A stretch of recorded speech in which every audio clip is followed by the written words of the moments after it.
কি অবস্থা সবার? কেমন আছো? আ আমি শাহরিয়ার। ঢাকা ইউনিভার্সিটিতে জেনেটিক ইঞ্জিনিয়ারিং অ্যান্ড বায়োটেকনোলজি ডিপার্টমেন্টে অধ্যয়নরত। তো আজকে আমি তোমাদেরকে পড়াবো স্টেরিও আইসোমেরিজম। বেসিক্যালি আইসোমেরিজম যদি আমরা অর্গানিকে পড়ি তাইলে আসলে এখানে ২ টা পার্ট আসে। একটা হচ্ছে স্ট্রাকচারাল আইসোমেরিজম আর আরেকটা হচ্ছে স্টেরিও আইসোমেরিজম। তো স্ট্রাকচারাল পার্টটা কম্পারেটিভলি ইজিয়ার, যেটা আসলে সবাই মোটামুটি সহজে বুঝে। আর যেখানে এসে সবার কনফিউশন হয় সেই জায়গাটা হচ্ছে স্টেরিও আইসোমেরিজম। কারণ এখানে বেশ অনেকগুলা নতুন টার্মিনোলজি আসে, যেগুলোতে সবাই অলমোস্ট কনফিউজড হয়ে যায়। তো এজন্যই এই পার্টটা পিক করা। তো স্টেরিও আইসোমেরিজম জিনিসটা হয় কি, এখানে ফার্স্ট অফ অল কোনো যদি একাধিক কম্পাউন্ড আমরা কনসিডার করি, তার মধ্যে অবশ্যই মলিকিউলার ফর্মুলা তো সেম হইতেই হবে। কারণ যেকোনো আইসোমেরিজমের একদম বেসিক কন্ডিশনটাই হচ্ছে মলিকিউলার ফর্মুলা সেম। দেন আমরা স্ট্রাকচারালে পড়ে আসছিলাম যে যাদের স্ট্রাকচারগুলো ডিফারেন্ট তারা হয় স্ট্রাকচারাল আইসোমার। নাও স্ট্রাকচারাল আইসোমারিজম বাদ দিয়ে আমরা এখন আসছি স্টেরিও আইসোমারে। দ্যাট মিনস এখানে ওদের স্ট্রাকচারটা ডেফিনেটলি সেম থাকবে, বাট এখানে তাদের ওরিয়েন্টেশনটা বা 3D যে হচ্ছে গিয়ে কনফিগারেশনটা সেটাই কিছুটা চেঞ্জ আসবে। তার মানে আমরা ত্রিমাত্রিক বা স্টেরিও আইসোমারের ক্ষেত্রে বলতে পারি যে যদি কোনো একটা মলিকিউলসের মধ্যে পরমাণুগুলোর অবস্থান বিন্যাসের ডিফারেন্সের কারণে তাদের ফিজিক্যাল বা কেমিক্যাল ক্যারেক্টারিস্টিক্স এর মধ্যে ডিফারেন্স দেখা যায়, তাহলে তাদেরকে আমরা বলবো স্টেরিও আইসোমার। আর এই প্রপার্টিটাকে বলবো আমরা স্টেরিও আইসোমারিজম। নাও যদি আমরা ক্লাসিফাই করতে গেলে আসলে ২ টাইপে ক্লাসিফাই করা যাবে। একটা হচ্ছে জিওমেট্রিক, আরেকটা হচ্ছে অপটিক্যাল। তো জিওমেট্রিকটা মিন করতেছে কিরকম? যদি আমরা একটা কম্পাউন্ডকে জিওমেট্রিক্যালি আপ ডাউন করে বা তাদের রিলেটিভ পজিশন চেঞ্জ করে তাদের different configuration pi, not confirmation. এই ২ টা টার্মিনোলজিতে একটু পরে আসতেছি। বাট যদি আমরা তাদের কনফিগারেশনে ডিফারেন্স পাই তাহলে সেটাকে আমরা বলবো জিওমেট্রিক আইসোমার্স তাদেরকে। আর যদি হচ্ছে কোনো কম্পাউন্ডের লাইটের প্রেজেন্সে তার ক্যারেক্টারিস্টিক্স চেঞ্জ হয় বা তার 3D ওরিয়েন্টেশনটা চেঞ্জ হয়, তাহলে সেক্ষেত্রে আমরা সেই আইসোমারগুলোকে বলবো অপটিক্যাল আইসোমার্স। আচ্ছা, তো আমরা জ্যামিতিকটা দিয়ে শুরু করি বা জিওমেট্রিক্যালটা দিয়ে শুরু করি। তো জিওমেট্রিক্যালের ক্ষেত্রে আসলে কিছু কন্ডিশন আছে, স্পেসিফিক্যালি ২ টা কন্ডিশন। যেমন আমি একটু আগে ২ টা টার্মিনোলজির কথা বলছি। একটা ছিল কনফিগারেশন, আরেকটা ছিল কনফর্মেশন। নাও এই ২ টা একটু আমরা বোঝার চেষ্টা করি। যেমন আমি যদি একটা চেয়ার নেই, লেটস সে এটা একটা চেয়ার। তো 4th যে পায়াটা আছে সেটা আসলে ভিজিবল না। তো ইন দ্যাট কেস এই ৩ টা পায়া নিয়ে যে চেয়ারটা হইল, এই চেয়ারটাকে আমি যদি রোটেট করে উল্টা পাশে নিয়ে আসি, লেটস আমি এরকম বানায় দিলাম। তাহলে আমরা দেখতেছি যে পায়াগুলোর পজিশন কিন্তু হচ্ছে গিয়ে চেঞ্জ হইছে। আমরা জাস্ট এক পাশ থেকে তাকে রোটেট করে অন্য পাশে আনছি। বাট আমরা কিন্তু এই কাজটা করি নাই যে এই পায়াকে খুলে অন্য জায়গায় নিয়ে গেছি বা একে খুলে এখানে নিয়ে আসছি। এরকম কোনো ঘটনা এখানে ঘটে নাই। রাদার আমরা জাস্ট চেয়ারটাকে ধরে উল্টা দিকে টার্ন করে দিছি।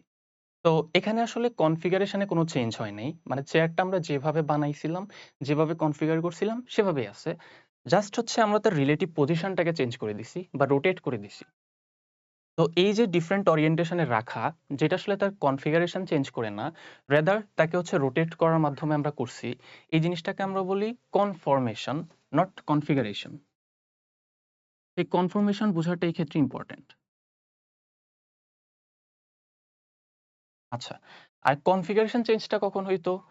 যদি মনে করো যে আমি এখানে পায়া চারটাকে খুলে এই টাইপের ৪ টা পায়া বসায় দিলাম। লেটস সে তখন আমরা সেটাকে বলতে পারতাম কনফিগারেশন এর চেঞ্জ। কারণ আমরা এখানে কাউকে ব্রেকডাউন করছি, নতুন করে কাউকে এড করছি। দ্যাট মিনস কনফর্মেশন বুঝবা যখন আসলে সেখানে কোনো ভাঙাভাঙি হবে না, কোনো বন্ড ব্রেকডাউন হবে না। জাস্ট হচ্ছে আমরা তাদেরকে ফ্রিলি রোটেট করে এদিক থেকে ওইদিকে নিব অ্যান্ড তাদের স্ট্রাকচারটা দেখতে একটু উল্টা রকম মনে হবে বা অন্যরকম মনে হবে। আর কনফিগারেশন চেঞ্জ মানে হচ্ছে আমরা আসলে তাদের সেখানে আসলে বন্ড ব্রেকডাউন করব। কেমিক্যাল কম্পাউন্ডের ক্ষেত্রে একটা বন্ড ব্রেকডাউন করে যদি আমরা নতুন করে ফর্ম করি, তাহলে সেক্ষেত্রে আমরা সেটাকে কনফিগারেশন বলবো। তো হোপফুলি এই ২ টা টার্মিনোলজির ডিফারেন্সটা তোমাদের মনে থাকবে।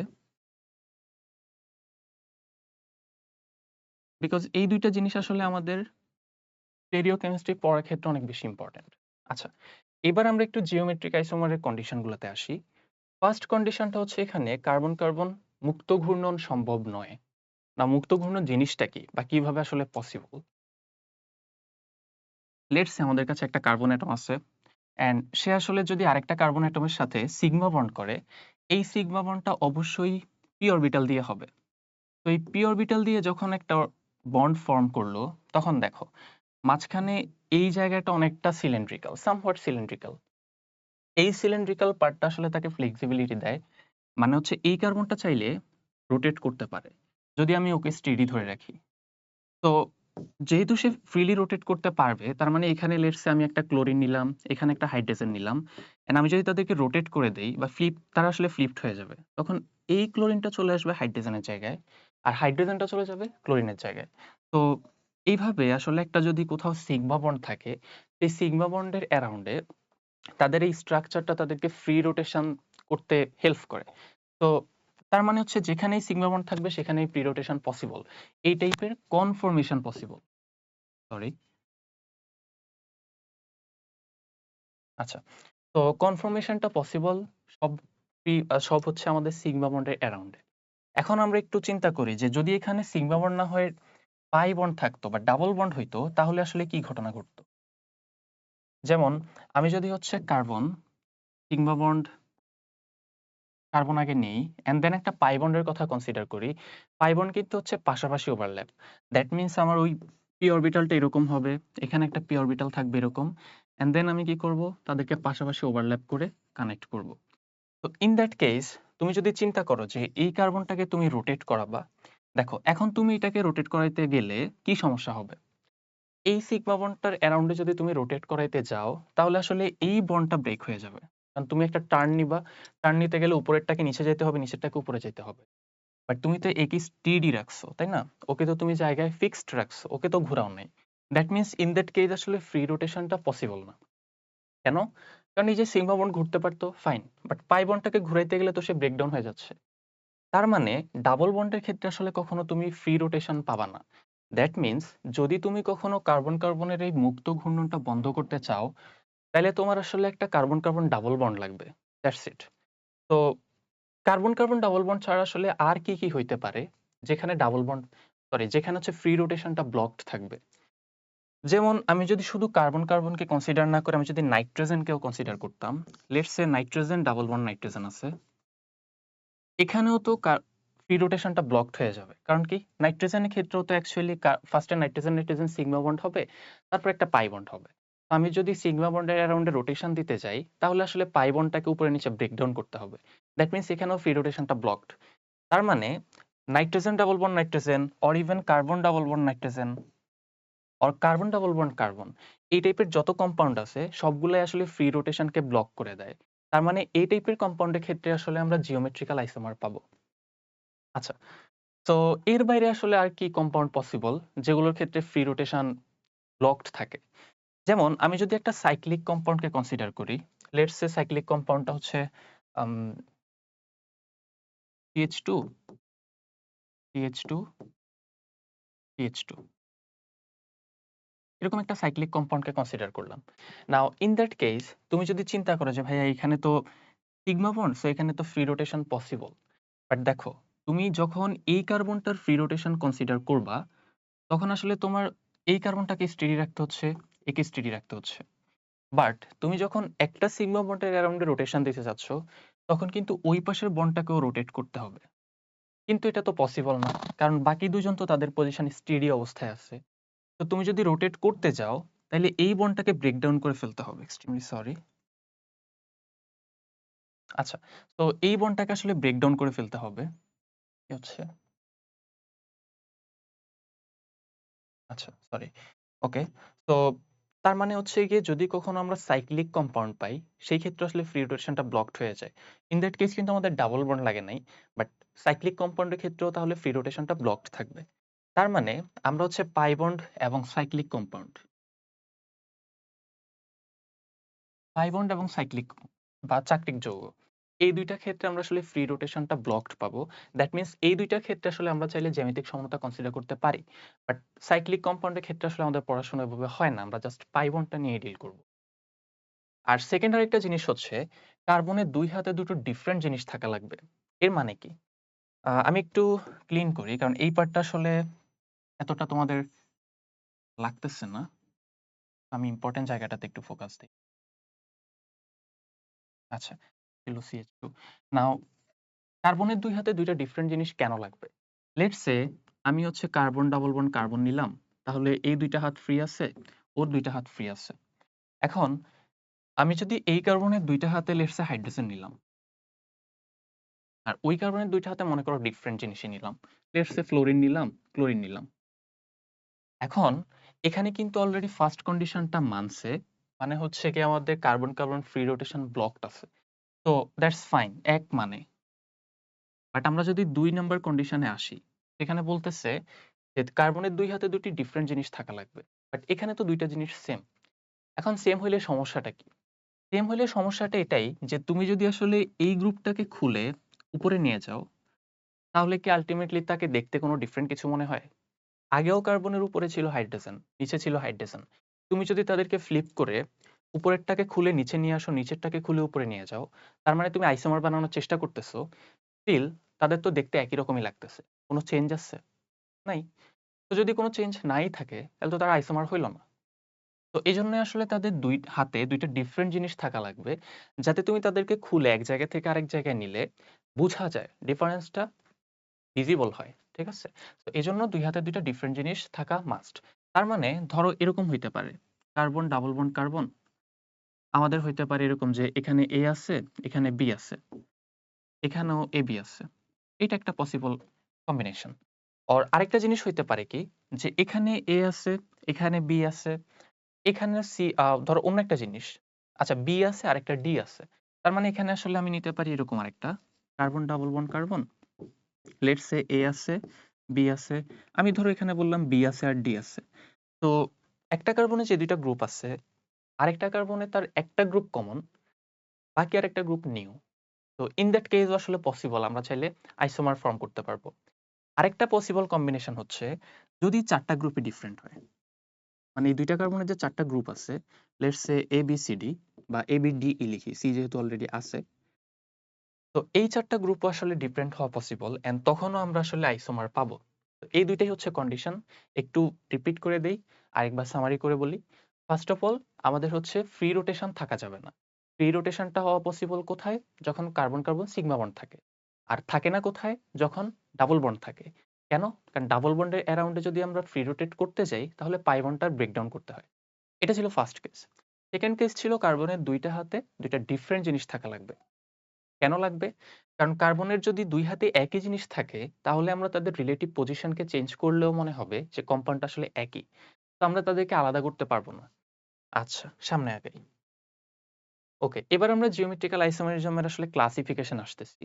তো এখানে ক্লাসিফিকেশনটা আসলে ৩ ভাবে করা যায়। একটা হচ্ছে সিস ট্রান্স, একটা সিন এন্ট্রি আর একটা হচ্ছে ইজেড। নাও সিস ট্রান্সের মধ্যেই একটা সাবটাইপ হিসেবে কনসিডার করা যায় ইজেড কে। তার মানে সিস ট্রান্স হচ্ছে কাইন্ড অফ একটা মাদার ক্লাসিফিকেশন এন্ড দেন সেটার আন্ডারে সাবটাইপ হিসেবে আসতেছে আমাদের ইজেড আইসোমেরিজম। আর সিন এন্ট্রিটা কখন আসে আমরা একটু সামনে গেলেই দেখব। আচ্ছা, এবার আমরা একটু সিস ট্রান্স আইসোমার নিয়ে পড়াশোনা করি। তো সিস মানে কি আর ট্রান্স মানে কি? সিস মানে হচ্ছে আমাদের কাছে যদি সেম গ্রুপ থাকে অথবা সিমিলার গ্রুপ থাকে, সেগুলো সেম সাইডে থাকবে। এখন সেম সাইড মানে কি? এই যে আমি একটু আগে তোমাদেরকে একটা এক্সাম্পল নিয়ে দেখাইছিলাম যে কার্বন ডাবল বন্ড কার্বন আছে, তার মধ্যে হচ্ছে এ গ্রুপ, বি গ্রুপ, এখানেও let's say A group, B group আছে। তাহলে দেখো, এই যে এই পাশে একটা এ গ্রুপ, ওই পাশে একটা এ গ্রুপ, এই ২ টা গ্রুপ কিন্তু সেম গ্রুপ। অ্যান্ড ওই সেম গ্রুপ ২ টার রিলেটিভ পজিশন এই কার্বন ডাবল বন্ড কার্বন থেকে উপরের দিকে। তার মানে একই দিকে আছে। আবার এই যে ২ টা বি গ্রুপ, এরা আসলে কার্বন ডাবল বন্ড কার্বন থেকে নিচের দিকে। তো একই দিকে আছে। এরকম যদি সেম গ্রুপগুলা একই দিকে থাকে, তখন আমরা তাদেরকে বলি সিস আইসোমার বা সিস কম্পাউন্ড। তার মানে উল্টাটা হইলে কি হবে? ট্রান্স হবে। যদি এখানে বি আর এই বিটা যদি উপরে হইতো, তাহলে সেটাকে আমরা বলতাম trans. That means carbon double bond carbon যদি আমাদের এখানে এ হয়, এখানে বি হয়, আর এখানে রোটেট হয়ে যায় বা ইনভার্ট করে দিই আমরা এ, বি, বি, এ, তখন আসলে দেখো এ আর এ এরা অপোজিট ডিরেকশনে থাকে। বি, বি অপোজিট ডিরেকশনে থাকে। ইন দ্যাট কেস আমরা এটাকে বলবো ট্রান্স আইসোমার, ট্রান্স কম্পাউন্ড। আশা করি বোঝা গেছে। আচ্ছা, এখন আমরা যেহেতু আগে দেখে আসছি যে আমাদের অ্যাকচুয়ালি ডিফারেন্ট টাইপের কনফিগারেশন হওয়া পসিবল। তো কোন ক্ষেত্রে আমরা আসলে কোন আইসোমারকে কনসিডার করব, এটা একটা কোয়েশ্চেন। সাথে হচ্ছে গিয়ে আমরা সিস ট্রান্সের ক্ষেত্রে কিরকম নিয়ে আলোচনা করব বা কিরকম এক্সাম্পল আসতে পারে, এটা একটা ব্যাপার। তো আমরা একটু সামনে গিয়ে দেখি। আচ্ছা, আচ্ছা আমি আগে একটু এক্সাম্পল গুলো নিয়ে আলোচনা করি, তাহলে তোমাদের বুঝতে একটু সুবিধা হবে। আমি ডিরেক্ট কয়েকটা এক্সাম্পলে চলে গেছি জেনারেল ক্লাসিফিকেশনে না থেকে, কারণ এক্সাম্পল দিয়ে বোঝাটা আসলে বেটার। যেমন এখানে একটা এক্সাম্পল আছে বিউট টু ইন। দ্যাট মিনস আমি যদি বিউট টু ইন আঁকি সেটা দেখতে এরকম হবে। CH3 bond CH double bond CH bond CH3। এটা হচ্ছে বিউট টু ইন। আচ্ছা, এখন এই বিউট টু ইন কিভাবে আসলে সিস ট্রান্সের মধ্যে পড়ে? যদি নোটিস করো তাহলে এখানে দেখো কার্বন ডাবল বন্ড কার্বন আছে। দ্যাট মিনস এই দুইটা কার্বনের অ্যারাউন্ডে কিন্তু ফ্রি রোটেশনটা ব্লকড। তো ব্লকড হওয়ার সুবিধা কি? ফার্স্ট কন্ডিশনটা মানছে। সেকেন্ড কন্ডিশন ছিল কার্বনের দুই হাতে দুইটা ডিফারেন্ট জিনিস থাকা লাগবে। যেমন এখানে প্রথম কার্বনে, এই কার্বনটাতে একটা গ্রুপ হচ্ছে মিথাইল গ্রুপ, আরেকটা গ্রুপ হচ্ছে হাইড্রোজেন। তার মানে দুই কার্বন আসলে দুইটা ডিফারেন্ট গ্রুপ, সরি, এক কার্বন আসলে দুইটা ডিফারেন্ট গ্রুপ আছে। সিমিলার এখানে আসলে গ্রুপ দুইটা ডিফারেন্ট। তো আমরা যদি তাদেরকে আইসোমেরিজমের সাপেক্ষে একটু চেঞ্জ করে স্ট্রাকচারটা সুন্দর মতো সাজিয়ে লিখি, তাহলে এইভাবে লিখতে পারি। দেখো, কার্বন ডাবল বন্ড কার্বন আমি আগে নিলাম। তারপর আমার কাছে দুইটা হাইড্রোজেন আছে, দুইটা মিথাইল গ্রুপ আছে। তো আমি দুইটা হাইড্রোজেনকে লেটসে উপরে দিয়ে দিলাম, আর দুইটা মিথাইল গ্রুপকে নিচে দিয়ে দিলাম। তাহলে একটু যদি খেয়াল করো যে এখানে আসলে হাইড্রোজেনের রিলেটিভ পজিশনটা কোথায় আছে। হাইড্রোজেনের রিলেটিভ পজিশনটা আছে কার্বনের রেসপেক্টে উপরের দিকে, দুইটাই একই ডিরেকশনে। দ্যাট মিনস এটাকে আমি যদি সিস ট্রান্স হিসেবে ক্লাসিফাই করতে যাই, তাহলে অবশ্যই আমি বলবো যে এটা একটা সিস আইসোমার, কারণ হাইড্রোজেনগুলো সেম ডিরেকশনে। আর আরেকটা ইম্পর্টেন্ট ক্লারিফিকেশন দিয়ে দিই, সেটা হচ্ছে সিস ট্রান্স যখন আমরা হিসেব করব, তখন মানে ইন্টারন্যাশনালি যেটা হিসেব করা হয় সেটা হচ্ছে হাইড্রোজেনের রেসপেক্ট হিসেব করা হয়। অ্যান্ড যদি কখনো হাইড্রোজেনটা রিপ্লেসড হয়ে অন্য কোনো গ্রুপ আসে, তখন আসলে আমরা ইজেড আইসোমেরিজমে যাব। ওকে, তার মানে যদি হাইড্রোজেন থাকে তাহলে আমরা বলবো সিস ট্রান্স, যদি হাইড্রোজেন না থেকেও অন্য কিছু আসে তাহলে সেটাকে বলা হয় ইজেড। বাট আমাদের লেভেলের বইতে বা আমাদের বাংলাদেশের যে বইগুলো আছে, যেসব রাইটাররা বই লেখেন, উনারা আসলে ওই ইজেডটা তেমন একটা আলোচনা করেন না, উনারা পুরোটাকেই সিস ট্রান্সের মধ্যে আলোচনা করেন। তো তোমাদের ক্লারিফিকেশনের জন্য আমি বলে দিলাম, যেহেতু অ্যাডমিশনে আবার ডিফারেন্স দেখতেই পারো, কারণ অ্যাডমিশনের টিচাররা অ্যাকচুয়ালি ইউনিভার্সিটি লেভেলের যে বুকগুলো আছে সেগুলো অনেকটা ফলো করে। উনারা আসলে তোমাদের এইচএসসি তে কোন ভুল কনসেপ্ট শিখাইছে ওটার উপর আই থিংক ইম্পর্টেন্সটা একটু কম দিবেন, স্পেসিফিক্যালি ইঞ্জিনিয়ারিং অ্যাডমিশনের ক্ষেত্রে।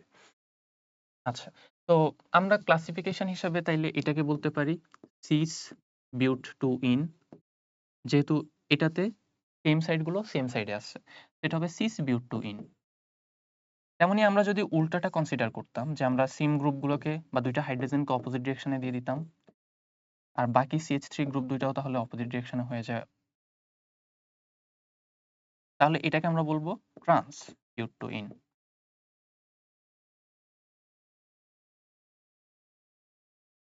ওকে, ফাইন। তারপর হচ্ছে 1,2 ডাইব্রোমো ইথিন আছে। এটাও আসলে সিমিলার। দেখো, ইথিন তার মানে হচ্ছে কি এখানে কার্বন কার্বন ডাবল বন্ড, দেন আমাদের কাছে 1,2 ডাইব্রোমো আছে, তার মানে একে একটা ব্রোমিন গ্রুপ থাকবে, দুই একটা ব্রোমিন গ্রুপ থাকবে, আর বাকি দুইটা অবশ্যই হাইড্রোজেন। নাও হোপফুলি তোমরা আসলে এটাতে ডিফারেন্স করতে পারবা, তোমরা নিজেরা চিন্তা করলে বলতে পারবা যে ভাইয়া এখানে হাইড্রোজেন দুইটা সেম সাইডে আছে, তার মানে এটা হবে সিস 1,2 ডাইব্রোমো ইথেন। আমি যদি হাইড্রোজেন একটাকে উপরে উঠাই দিয়ে ব্রোমিনটাকে নিচে নামিয়ে দেই, তাহলে তুমি বলতে পারবে ভাইয়া এটা হচ্ছে trans 1,2 dibromo ethane. Hopefully it makes sense নাও।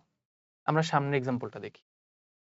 আচ্ছা, তো আমি এখানে আরেকটা এক্সাম্পল রাখছি বিউট টু ইন ডাইউইক অ্যাসিড। তার মানে হচ্ছে গিয়ে দেখো, এটা একটা ডাইউইক অ্যাসিড। এটা কি জিনিস? আবার ইন আছে। তো উইক অ্যাসিড তোমরা নমেনক্লেচারে পড়ে আসছো যে অ্যাকচুয়ালি যদি আমরা অ্যাসিডের নমেনক্লেচার করি তাহলে সেখানে উইক অ্যাসিড আসে। তো এটা যেহেতু ডাইউইক অ্যাসিড, তার মানে এখানে আসলে দুইটা অ্যাসিড গ্রুপ থাকবে। আর আলটিমেটলি পুরো কম্পাউন্ডটার ক্ষেত্রে খেয়াল করো, এটা আসলে বিউট, তার মানে পুরো কম্পাউন্ড হবে 4 কার্বনের, যার মধ্যে দুইটা হচ্ছে অ্যাসিড গ্রুপ। এন্ড এখানে অবশ্যই একটা ইন আছে, তার মানে অবশ্যই একটা ডাবল বন্ডও থাকবে। তো আমি যদি চিন্তা করি যে ধরো কার্বন ডাবল বন্ড কার্বন এটাকে নিয়ে ফেললাম, নাও অ্যাসিড গ্রুপ তো আসলে COOH, সেখানে তো কার্বনের একটা হাত ফ্রি, তো ওটা তো আসলে কখনো ডাবল বন্ডে থাকবে না। তার মানে অ্যাসিড গ্রুপ দুইটা থাকবে এইভাবে।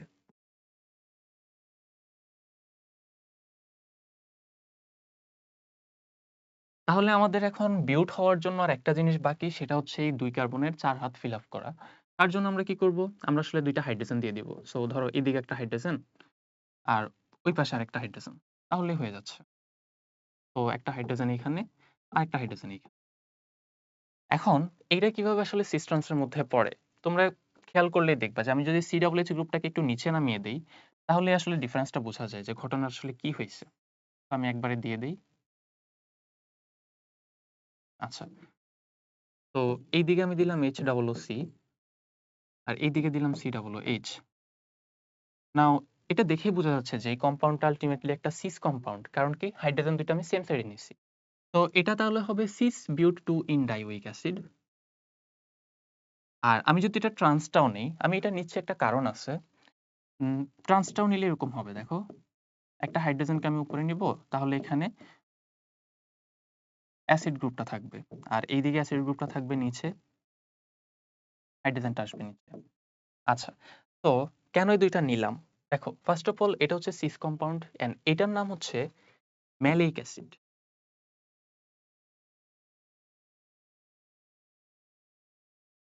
আর এখানে আমরা যেটা নিলাম নিচে এটা হচ্ছে ট্রান্স এবং এটার নাম হচ্ছে ফিউমারিক অ্যাসিড। তোমরা যদি বোটানি ভালোমতো পড়ে থাকো, তাহলে বোটানির চ্যাপ্টার 9 এ এই ফিউমারিক অ্যাসিড বা ম্যালিক অ্যাসিড এগুলোর নাম তোমরা শোনার কথা। আচ্ছা, ফিউমারিক অ্যাসিড। PCA সাইকেল যদি তোমরা পড়ে থাকো, তাহলে হোপফুলি তোমরা এগুলো সম্পর্কে জানবা। আর এটা তোমাদের আসলে আমি প্র্যাকটিস হিসেবে রেখে দিলাম। নাও এরপর আমরা আসতে পারি ইজেড আইসোমেরিজমে, যেটা আসলে প্রায়োরিটি বেসড আইসোমেরিজম। একটু আগে বলে আসছি যে যেই কম্পাউন্ডগুলোর ক্ষেত্রে আমরা আসলে ৪ টা ডিফারেন্ট গ্রুপ পাই, যেখানে A, B, C, D আলাদা, মানে ২ কার্বনের হাতে যে গ্রুপগুলো আছে সেগুলো আলাদা। তো আলাদা থাকলে সমস্যা কি? আমরা যেমন এতক্ষণ হাইড্রোজেন দিয়ে আসলে সবগুলোকে সেপারেট করে ফেলছিলাম, সেভাবে আর করতে পারবো না। তো ইন দ্যাট কেস আমাদেরকে পড়তে হবে ইজেড আইসোমেরিজম, যেখানে ই মানে হচ্ছে এন্টগেগেন আর জেড মানে হচ্ছে জুসামম্যান। এগুলোর মানে কি? বেসিক্যালি ই এন্টগেগেন এটার মানে হচ্ছে গিয়ে তুমি আল্টিমেটলি ট্রান্স টাইপের কম্পাউন্ড পাবা। এখন ওই ট্রান্সটা আগের ট্রান্সের মতো না, একটু ডিফারেন্ট। বা জেড মানে হচ্ছে জুসামম্যান, সিসকে মিন করে। তুমি আসলে এখানেও সিস টাইপের কম্পাউন্ড পাবা, কিন্তু আগের সিসের মতো হবে না, একটু ডিফারেন্ট হবে। আচ্ছা, এখন এই ডিফারেন্সটা কার উপর বেসিস করে হয়? এটা বেসিক্যালি হবে প্রায়োরিটির উপর ডিপেন্ড করে। প্রায়োরিটিটা কিরকম? লেটস সে তোমার কাছে ৪ টা গ্রুপ আছে। এই ৪ টা গ্রুপকে তুমি প্রায়োরিটাইজ করবা। কিভাবে প্রায়োরিটাইজ করতে হয়? করতে হয় একটা রুল দিয়ে, যেটাকে বলে CIP রুল বা ক্যাহান-ইনগোল্ড প্রিলগ রুল। তো এই প্রায়োরিটিটা ডিফাইন করা হয় একটা কম্পাউন্ডের, তোমার কাছে ফার্স্টে কার্বন ডাবল বন্ড কার্বন থাকবে। তারপর এই কার্বন একটা গ্রুপ, এই কার্বন একটা গ্রুপ, নিচে ২ কার্বনের ২ টা গ্রুপ। ওকে? নাও এই যে ৪ টা গ্রুপ কানেক্টেড, এই ৪ টা গ্রুপকে তুমি প্রায়োরিটাইজ করবা কার্বন ডাবল বন্ড কার্বনের যে কার্বনগুলো আছে, তাদের সাথে যে অ্যাটমটা ফার্স্টে কানেক্টেড গ্রুপগুলার, সেই অ্যাটমের অ্যাটমিক নাম্বার অনুযায়ী। আবার বলি, কার্বন ডাবল বন্ড কার্বন আছে, তাদের মধ্যে ৪ টা গ্রুপ আছে। এই গ্রুপগুলোকে তুমি প্রায়োরিটাইজ করবা প্রথম যে অ্যাটমটা কানেক্টেড তার অ্যাটমিক নাম্বার অনুযায়ী। যেমন ধরো আচ্ছা আমি এক্সাম্পল দিচ্ছি। আগে তোমাদেরকে একটু এখানে বলে যাই যে কখন জেড হবে, কখন ই হবে। যেমন carbon double bond carbon high, high, low, low আছে। তো হাই ২ টা যদি সেম সাইডে থাকে, তখন তুমি তাদেরকে বলবা জেড কনফিগারেশন বা সিস কনফিগারেশন। আর যদি হাই লো অপোজিট ডিরেকশনে থাকে, তাহলে তুমি তাদেরকে বলবা ই কনফিগারেশন। আচ্ছা, এখন কিভাবে হচ্ছে গিয়ে ডিফাইন করবা যে কে আসলে হাই প্রায়োরিটি কে লো প্রায়োরিটি, তার জন্য একটা এক্সাম্পল দিয়ে বুঝাই। যেমন এখানে এক্সাম্পলটা হচ্ছে 1 ব্রোমো 1 ক্লোরোপ্রোপিন। তো আমি একটু প্রোপিন আঁকার ট্রাই করি। ফার্স্টে carbon, carbon, double bond carbon নিলাম। সো এটা আসলে প্রোপিনের একদম ব্যাকবোন স্ট্রাকচার। এবার আমাকে বলছে 1 ব্রোমো 1 ক্লোরোপ্রোপিন আছে। তো আমি ধরো এখানে নিলাম ব্রোমো, ক্লোরো। আর আল্টিমেটলি আমার হচ্ছে গিয়ে আর এই কার্বন একটা হাত বাকি। তো লেটস সে এটা হাইড্রোজেন। আর আমি এই গ্রুপটাকে একবারে নিচে লিখি, তাহলে হচ্ছে আর নতুন করে লিখতে হবে না। তো এইদিকে থাকবে আমার কাছে একটা মিথাইল গ্রুপ। তাহলে এটা আসলে আমাদের 1 ব্রোমো 1 ক্লোরোপ্রোপিন হয়। এখন খেয়াল করো, এখানে ৪ টা গ্রুপই কিন্তু আসলে ডিফারেন্ট। কিরকম? দেখো, এটা হচ্ছে হাইড্রোজেন, এটা মিথাইল গ্রুপ, এটা ক্লোরিন, ব্রোমিন। ৪ টা গ্রুপই ডিফারেন্ট। তো ৪ টা গ্রুপ ডিফারেন্ট হলে তো আসলে সিস্টেম সরাসরি বলা যাবে না। তখন আমরা কি করব? ইন দ্যাট কেস বলছিলাম যে CIP রুলটা আছে বা কোহেন ইনগোল্ড প্রিলগ রুলটা আছে। এটা আমাদেরকে বলে যে কার্বনের সাথে যে ফার্স্ট অ্যাটমগুলো কানেক্টেড, যেমন ব্রোমিন, ক্লোরিন, হাইড্রোজেন, বাট এখানে তো শুধু মিথাইল গ্রুপ পুরোটা কানেক্টেড, কিন্তু ফার্স্ট অ্যাটম কানেক্টেড হচ্ছে কার্বন। সো তুমি কার্বনকে নিয়ে চিন্তা করবে। এবার এগুলোর ক্ষেত্রে তুমি প্রায়োরিটাইজ করবা কিভাবে? প্রায়োরিটাইজ করবা যার অ্যাটমিক নাম্বার যত বেশি তার প্রায়োরিটিটাও তত বেশি। তো ক্লিয়ারলি বোঝা যাচ্ছে যে ব্রোমিন আসলে সবচেয়ে উপরে থাকবে, তার প্রায়োরিটি সবচেয়ে হাই হবে এই কার্বনে। তো এই কার্বনে আমরা ব্রোমিনকে দিব ১ নাম্বার প্রায়োরিটি বা হাই প্রায়োরিটি। কেন? কারণ ব্রোমিনের অ্যাটমিক নাম্বার 35, সো সে অবশ্যই হাই প্রায়োরিটি। এখানে ক্লোরিনটা লো প্রায়োরিটি কারণ তার অ্যাটমিক নাম্বার 17 কম, সো এটা লো।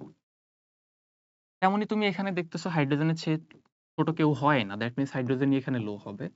আর এখানে কার্বন অ্যাটমিক নাম্বার 6 হাইড্রোজেনের চেয়ে বেশি, সো এটা হবে হাই প্রায়োরিটি গ্রুপ।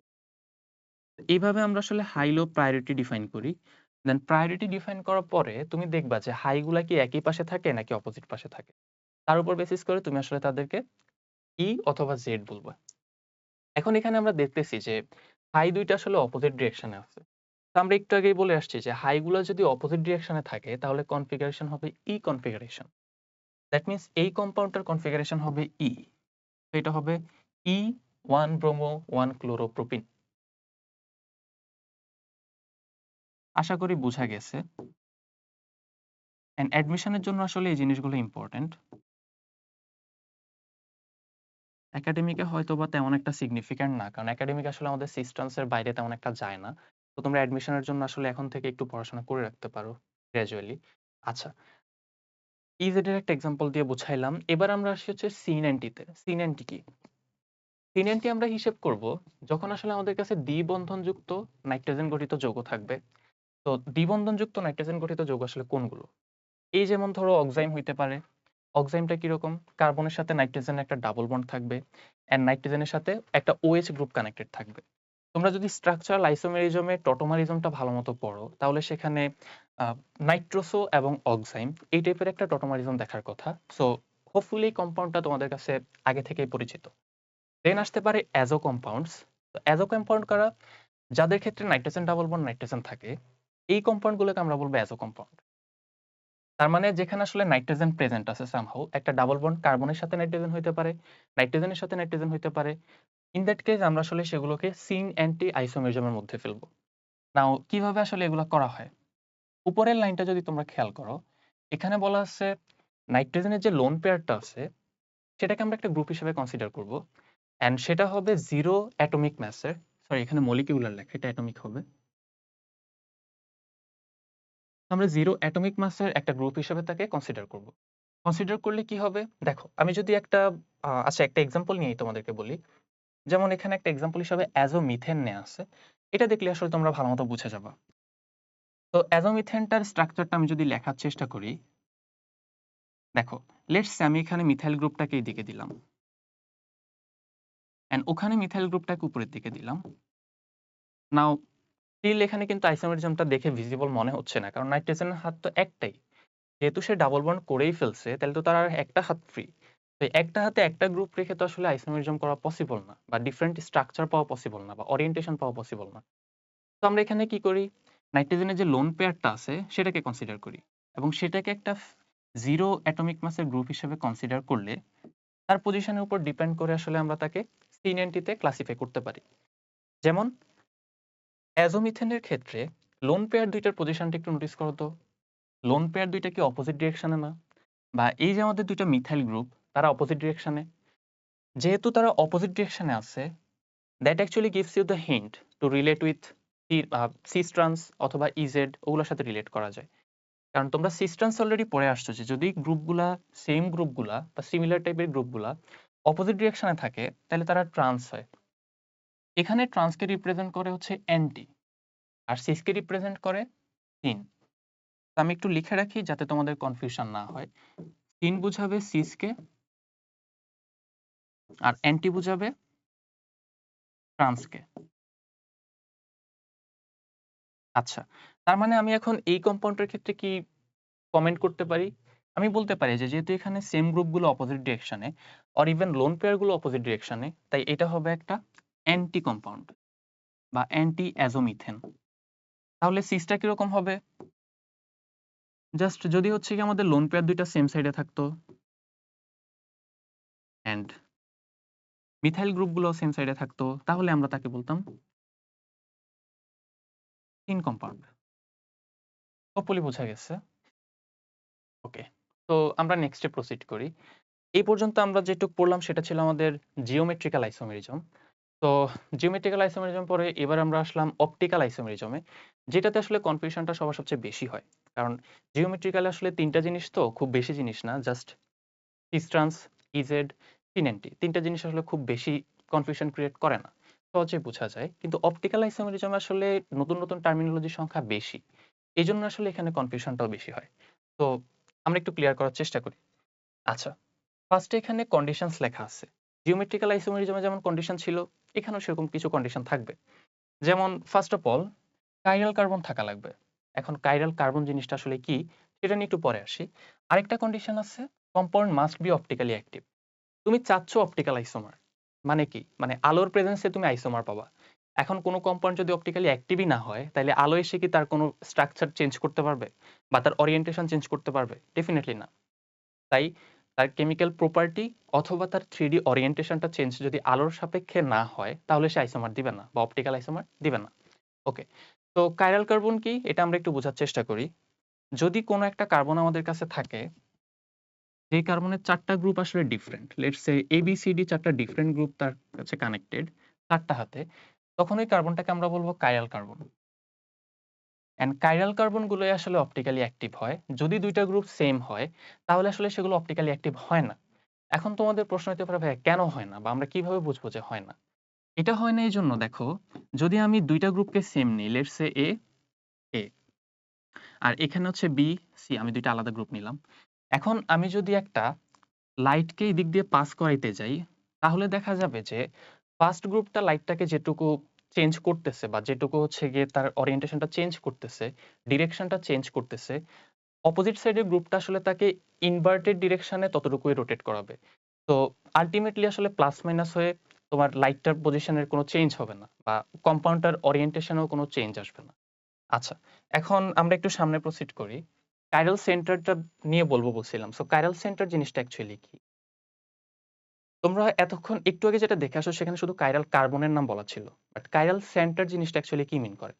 বেসিক্যালি আমরা শুধু কাইরাল কার্বন নিয়ে পড়াশোনা করলেও কাইরাল আসলে অনেকেই হইতে পারে।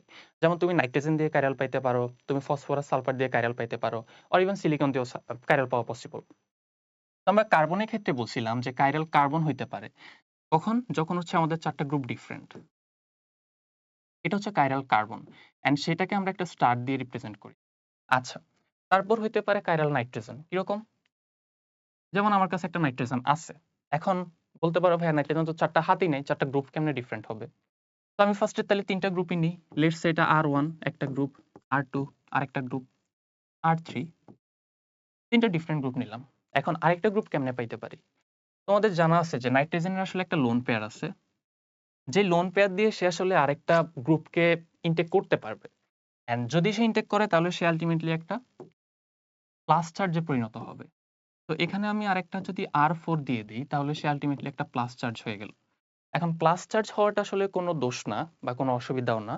আল্টিমেটলি যেহেতু তার হাতে 4 টা ডিফারেন্ট গ্রুপ আছে 4 হাতে, তাই সে আসলে একটা কাইরাল সেন্টার হবে। তেমনি আমি নিতে পারি silicon. Silicon just like carbon, যেহেতু তার 4 টা হাতই আছে, সো 4 টা হাতে তুমি 4 টা ডিফারেন্ট গ্রুপ দিয়ে দাও। তো যদি তুমি 4 হাতে 4 টা ডিফারেন্ট গ্রুপ দাও, তাহলে সেটাও আসলে একটা কাইরাল সেন্টার। তার মানে এই সবগুলো আসলে কাইরাল সেন্টার হইতে পারবে। কিন্তু ইউজুয়ালি আমরা আসলে জাস্ট কাইরাল কার্বনকে নিয়ে পড়াশোনা করি। আচ্ছা, তো এবার আমরা একটু অপটিক্যাল অ্যাক্টিভিটিটা বোঝার চেষ্টা করি। আচ্ছা, তো অপটিক্যাল অ্যাক্টিভিটি জিনিসটা আমরা কেন বুঝতে হবে? বেসিক্যালি আমরা যেহেতু অপটিক্যাল আইসোমার বুঝতেছি, তো অপটিক্যাল অ্যাক্টিভিটি জিনিসটা কি এটা অবশ্যই ম্যান্ডেটরি বোঝা। আচ্ছা, এখন আমরা যদি যেকোনো একটা লাইট সোর্স থেকে লাইট পাই, যদি সেটা মনোক্রোমাটিক হয়, মানে একবর্ণী আলো হয়। যেমন আমাদের এখানে টিউব লাইট থাকতে পারে বা যেকোনো বাল্ব থাকতে পারে যেগুলো আসলে একবর্ণী আলো দেয়। তো ওই একবর্ণী আলোটা তার ইলেক্ট্রোম্যাগনেটিক যে ফিল্ড আছে, সেই ফিল্ড কিন্তু আসলে ডিফারেন্ট ডিফারেন্ট প্লেনে অসিলেট করে বা কম্পিত হয়। তো এখন ডিফারেন্ট প্লেনে অসিলেট করা লাইটটা নিয়ে আসলে আমাদের ঝামেলা হয়ে যায়। কেন ঝামেলা হয়? কারণ যেহেতু তাদের ওরিয়েন্টেশনটা ডিফারেন্ট দিকে হয়, তখন একটা কম্পাউন্ডের মধ্যে দিয়ে লাইটটা পাস করালে সে কোন পাশটায় বা কোন প্লেনে কতটুকু বাঁকা হইছে বা কোন ডিরেকশনে কতটুকু চেঞ্জ হইছে এটা মেজার করাটা একটু কঠিন। তো আমরা কি করি? আমরা আসলে লাইটটাকে ফার্স্টে একটা পোলারাইজারের মধ্যে দিয়ে পাস করাই। এই পোলারাইজারটা বেসিক্যালি একটা ফিল্টার যে আসলে লাইটকে ফিল্ট্রেট করে। কিরকম? যেমন খেয়াল করো এখানে পোলারাইজারে যে ফিল্টারের লাইনগুলো আছে এগুলো আসলে ওয়াই অ্যাক্সিস এর প্যারালাল। সো আমাদের কাছে যে ডিফারেন্ট প্লেনে অসিলেট করা লাইটটা ছিল সেটা যখন হচ্ছে এই ফিল্টারের মধ্যে দিয়ে পাস করতে যাবে তখন আসলে জাস্ট একটা লাইটই রিমেইনিং থাকবে যেটা ওই ফিল্টারের প্যারালাল। ফিল্টার তো এভাবে ওয়ার্ক করে। তো বাকি যে ডিরেকশন গুলা ছিল বা বাকি যে প্লেন গুলা ছিল সেই প্লেনে আসলে যে লাইট গুলো ছিল সেগুলো পাস করে যাইতে পারবে না, সেগুলো ব্লকড হয়ে যাবে। তো আমরা এখানে যে লাইটটা তাহলে পাচ্ছি এটা হচ্ছে এটাকে আমরা বলি প্লেন পোলারাইজড লাইট, যেটা আসলে একটা প্লেনে অসিলেট করবে। তো এটা থাকলে সুবিধা কি? যদি আমরা একটা অপটিক্যালি অ্যাক্টিভ কম্পাউন্ডের মধ্যে দিয়ে লাইটটাকে পাস করাই তাহলে নিশ্চয়ই ওই কম্পাউন্ডটা এই লাইটের প্রেজেন্সে তার ওরিয়েন্টেশন চেঞ্জ করবে। দ্যাট মিনস এই লাইটে সার্টেন একটা ফ্রিকোয়েন্সি আছে, একটা সার্টেন ওয়েভলেংথ আছে, একটা সার্টেন এনার্জি আছে। তো যখন সে তার এনার্জিটা দিয়ে কম্পাউন্ডটাকে হেল্প করবে তার 3D ওরিয়েন্টেশনটাকে চেঞ্জ করার জন্য, তখন তো আসলে তার ওয়েভলেংথ বা তার ফ্রিকোয়েন্সি সেম থাকবে না। অ্যাজ আ রেজাল্ট সে আসলে তার ডিরেকশনটাকেও সেম রাখতে পারবে না। তো তার ডিরেকশনটা চেঞ্জ হবে। এখন যেহেতু তার ডিরেকশনটা চেঞ্জ হচ্ছে সেটা থেকে আমরা বুঝতে পারি কি যে আচ্ছা ঠিক আছে কম্পাউন্ডটা তাইলে অপটিক্যালি অ্যাক্টিভ। যদি এমন হইতো যে আমি লাইটটাকে পাস করাচ্ছি কিন্তু আসলে আলটিমেটলি আমি বাইরে যেয়ে দেখতেছি যে না লাইটটা আমি যেভাবে প্রবেশ করাইছি সেভাবেই আছে, দ্যাট মিনস লাইটটা আসলে অপটিক্যাল কোনো লাইটটা আসলে তাকে কোনো চেঞ্জ করে নাই, তার ওরিয়েন্টেশনে কোনো চেঞ্জ আনে নাই। তো এটা দিয়ে কি বুঝবো? বুঝবো যে কম্পাউন্ডটা আসলে অপটিক্যালি ইনঅ্যাক্টিভ। আচ্ছা, এখন এইরকম একটা টিউবের মধ্যে আমরা আসলে কি করি, একটা সার্টেন কনসেন্ট্রেশনের কোনো একটা সলিউশন বা কোনো একটা কম্পাউন্ডকে রাখবো যেটার অপটিক্যাল অ্যাক্টিভিটি আমরা টেস্ট করব। তো সেটাকে রাখার পর যখন আমি এই লাইটটাকে এই টিউবের মধ্যে দিয়ে পাস করাবো, এই টিউবটার নাম পোলারিমিটার। তো এই পোলারিমিটার টিউবের মধ্যে দিয়ে যখন পাস করাবো তখন যেহেতু যদি কম্পাউন্ডটা অপটিক্যালি অ্যাক্টিভ হয় তাহলে সে গ্র্যাজুয়ালি এখান থেকে লাইট নিবে, নিয়ে কি করবে, লাইটটাকে বাঁকায় দিবে। কেন? কারণ তার এনার্জি কমে গেছে, ফ্রিকোয়েন্সি চেঞ্জ হয়ে গেছে। তো একটা সার্টেন ফ্রিকোয়েন্সি ওয়াই অ্যাক্সিসে অসিলেট করতেছিল। এখন যেহেতু তার ফ্রিকোয়েন্সি চেঞ্জ হয়ে গেছে তাহলে নিশ্চয়ই তার ডিরেকশনটাও চেঞ্জ হয়ে যাবে। সিম্পল। ওকে। এখন লাইটটা বের হইলো টিউব থেকে। তো বের হওয়ার পরে সেটা কতটুকু বেঁকে গেছে এটা আমাদের মেজার করতে হবে। তো আমরা এটা কিভাবে মেজার করি? দেখো, লাইটটা বের হইতে এই ডিরেকশনে চলে আসছে। এখন তুমি কেমনে বুঝবা যে এটা কতটুকু ডিরেকশনে গেছে? আমরা তো চোখে দেখে আসলে বুঝবো না। তার জন্য আমরা আসলে এরকম আরেকটা পোলারাইজার নেই যেটার নাম হচ্ছে অ্যানালাইজার। ২ টা জিনিস সেম, জাস্ট তাদের পারপাজের উপর ডিপেন্ড করে আমরা একটাকে পোলারাইজার বলি, আরেকটাকে অ্যানালাইজার বলি। তো অ্যানালাইজারটা যেটা করবে সেটা আসলে লাইটটাকে অ্যানালাইজ করবে। কিভাবে? এই যে লাইটটা বেঁকে গেছে, তোমার কাছে ফার্স্ট এটা ছিল ওয়াই অ্যাক্সিস এর প্যারালাল। তুমি সেটাকে এখানে ওয়াই অ্যাক্সিস এর প্যারালাল ধরবা। ধরে ওই পাশ থেকে একজন অবজারভার দেখবে যে তার চোখে কি লাইটটা আসতেছে কিনা।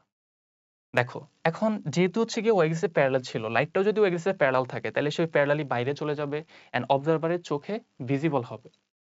কিন্তু লাইটটা যদি এরকম বাঁকা থাকে তাহলে তো সে আসলে ব্লকড হয়ে যাবে। ওয়াই অ্যাক্সিস বরাবর তো সে যাইতে পারবে না। তখন আসলে অবজারভার কোনো লাইট দেখবে না। এরপর আমরা কি করব? আমরা পোলারিমিটারটাকে আস্তে রোটেট করাইতে থাকবো। ততক্ষণ পর্যন্ত রোটেট করাবো, যতক্ষণ পর্যন্ত না এই লাইটটা চোখে দেখা যায়। তো আমরা যখন লাইটটাকে বাইরে থেকে দেখব, তখন তো আমরা বুঝবো যে আচ্ছা, আমরা এটাকে এত ডিগ্রি অ্যাঙ্গেলে বাঁকানোর পরে লাইটটা চোখে দেখা গেছে। তার মানে কি? তার মানে এই লাইটটা আসলে ওয়াই অ্যাক্সিস থেকে কতটুকু বেঁকে গেছে সেটাও আমরা বুঝতে পারবো। মানে দেখো আমাদের পোলারাইজার বা অ্যানালাইজারের এক্সিসটা ছিল ওয়াই অ্যাক্সিস বরাবর। এখান থেকে আমরা গ্র্যাজুয়ালি তাকে রোটেট করাইছি যাতে এই লাইটটা ভিজিবল হয়। এখন কতটুকু অ্যাঙ্গেল রোটেট করানোর পরে আমাদের আসলে দেখা যাচ্ছে সেটাই হবে লাইটটা কতটুকু বেঁকে গেছে এই কম্পাউন্ডের প্রেজেন্সে। তো এটাকে আমরা বলি আলফা অর ইভেন থিটাও বলি। যেটাই বলো না কেন সমস্যা নেই।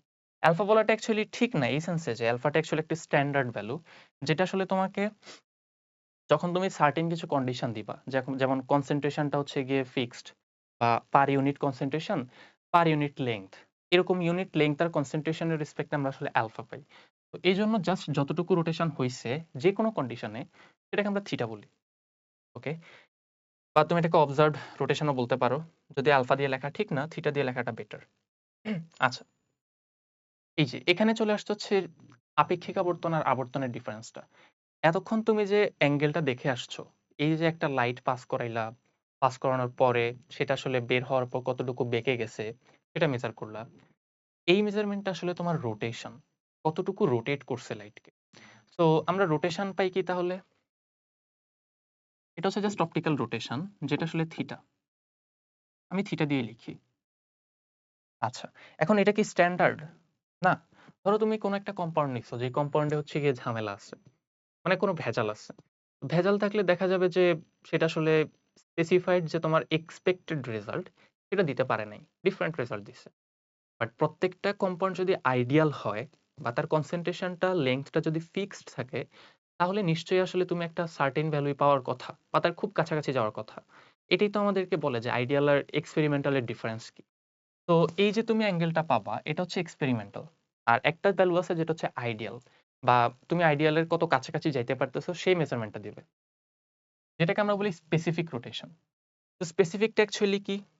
স্পেসিফিকটা হচ্ছে অ্যাকচুয়ালি এই যে তুমি একটা পোলারিমিটার টিউব নিছো, এটার কনসেন্ট্রেশনটাকে গ্রাম পার মিলিলিটার ইউনিটে প্রকাশ করতে হবে। মানে এটার মধ্যে যে তুমি কম্পাউন্ডটাকে নিবা তার কনসেন্ট্রেশনটাকে গ্রাম গ্রাম পার মিলিলিটার ইউনিটে প্রকাশ করতে হবে। অ্যান্ড এই টিউবের লেংথটা যদি এল হয়, যেটার ইউনিট হবে ডেসিমিটার ইউনিট, এই ইউনিটে প্রকাশ করো, তাহলে এই থিটাকে যখন তুমি তার কনসেন্ট্রেশন এবং লেংথ দিয়ে ডিভাইড করে দিবা, মানে একক কনসেন্ট্রেশন বা একক ঘনমাত্রা আর একক দৈর্ঘ্যের জন্য কতটুকু রোটেশন হয় সেটা বের করবা, তাকে আমরা বলবো স্পেসিফিক রোটেশন। তো এখানে সি এর ইউনিট কি? সি এর ইউনিট হচ্ছে গ্রাম পার মিলিলিটার। আর এল এর ইউনিট কি? এল এর ইউনিট হচ্ছে ডেসিমিটার। আচ্ছা, এখন এটা একটা রিয়েল লাইফ এক্সাম্পল বলি তোমাদেরকে, যে আসলে অপটিক্যাল অ্যাক্টিভিটিটা মনে হতে পারে যে ভাই এটা কেন বুঝাইলেন, এটা বুঝে জীবনে আমার কি উপকার হবে। তোমাদের লেভেলে আসলে ওইভাবে এটার অ্যাপ্লিকেশন নাই। বাট তোমরা হয়তো যদি সেকেন্ড পেপারে চ্যাপ্টার 3 পড়ে থাকো তাহলে জানার কথা যে ওখানে বিয়ার ল্যাম্বার্ট ল নামে একটা জিনিস আছে, যেখানে একটা যন্ত্রের কথা বলা থাকে যেটা হচ্ছে স্পেকট্রোফটোমিটার। এই স্পেকট্রোফটোমিটারের কাজটা আসলে অনেক অ্যাডভান্সড, অ্যান্ড এগুলো আসলে আমাদের ল্যাবরেটরিতে আমরা রেগুলার ইউজ করতে হয়। যেমন ধরো আমার কাছে ডিএনএ আছে, প্রোটিন আছে, কার্বোহাইড্রেট আছে। এই জিনিসগুলোর যদি আমি তাদের কনসেন্ট্রেশন কত সেটা মাপতে চাই, অথবা তাদের অপটিক্যাল ডেনসিটি কিরকম সেটা মাপতে চাই, তাহলে হচ্ছে গিয়ে আমার এই প্রসেসটার মধ্যে দিয়ে যাইতে হয়। সো এই জন্য এটা অনেক ইম্পর্টেন্ট। ঠিক আছে? আচ্ছা, এখন একটা ম্যাথ করি আমরা, যে ম্যাথগুলো আসলে একাডেমিকে তেমন একটা আসে না, খুবই সহজ ম্যাথ, স্টিল অ্যাডমিশন চলে আসতে পারে, খুবই সহজ। বলা হচ্ছে যে 10 সেন্টিমিটার দৈর্ঘ্যের একটি পোলারিমিটারের 15 ml এর 0.3 গ্রাম কোলেস্টেরল দ্রবীভূত থাকলে আবর্তন হয় এত ডিগ্রি। আবর্তন কোনটা? শুধু থিটা। আর স্পেসিফিক রোটেশন কোনটা? যেটাকে আমরা আপেক্ষিক আবর্তন বলতেছি, বা আলফা। তো আমাদের কাছে এখানে জিজ্ঞেস করছে যে আলফাটা কত। আমরা কি করতে পারি? আমরা ফর্মুলা অলরেডি জানি যে আলফা ইজ ইকুয়ালস টু হবে theta divided by L into C. তো এখানে দেখো থিটা দেয়া আছে -0.063 ডিগ্রি। ওকে, অ্যান্ড এখানে আসলে আমাদেরকে লেংথটা দেয়া আছে 10 সেন্টিমিটার। তো 10 সেন্টিমিটারে কত ডেসিমিটার হয়? সহজ কনভার্সন, হোপফুলি এগুলাতে এখন আর তোমরা ভুল করবা না। 1 ডেসিমিটার। তো আমি এখানে লিখলাম 1 ইন্টু সি। দেখো সি এর ইউনিট আমাদের কাছে ছিল গ্রাম পার মিলিলিটার। যেহেতু এখানে কোলেস্টেরলের অ্যামাউন্টটা গ্রামে দেয়াই আছে, তাই তুমি এটাকে কি করবা? জাস্ট 15 ml দিয়ে ডিভাইড করে দিবা। তাহলে আমি বলতে পারি 0.3 divided by 15। That will give you the specific rotation alpha. Hopefully বুঝছো। আচ্ছা, ওকে। সো এখন এখানে আসলে আরেকটা জিনিস বলে রাখা দরকার, যে আমরা যে একটু আগে রোটেশনটা দেখে আসছি এখানে, এই রোটেশনের ক্ষেত্রে কিন্তু রোটেশনটা 2 দিকে হইতে পারে।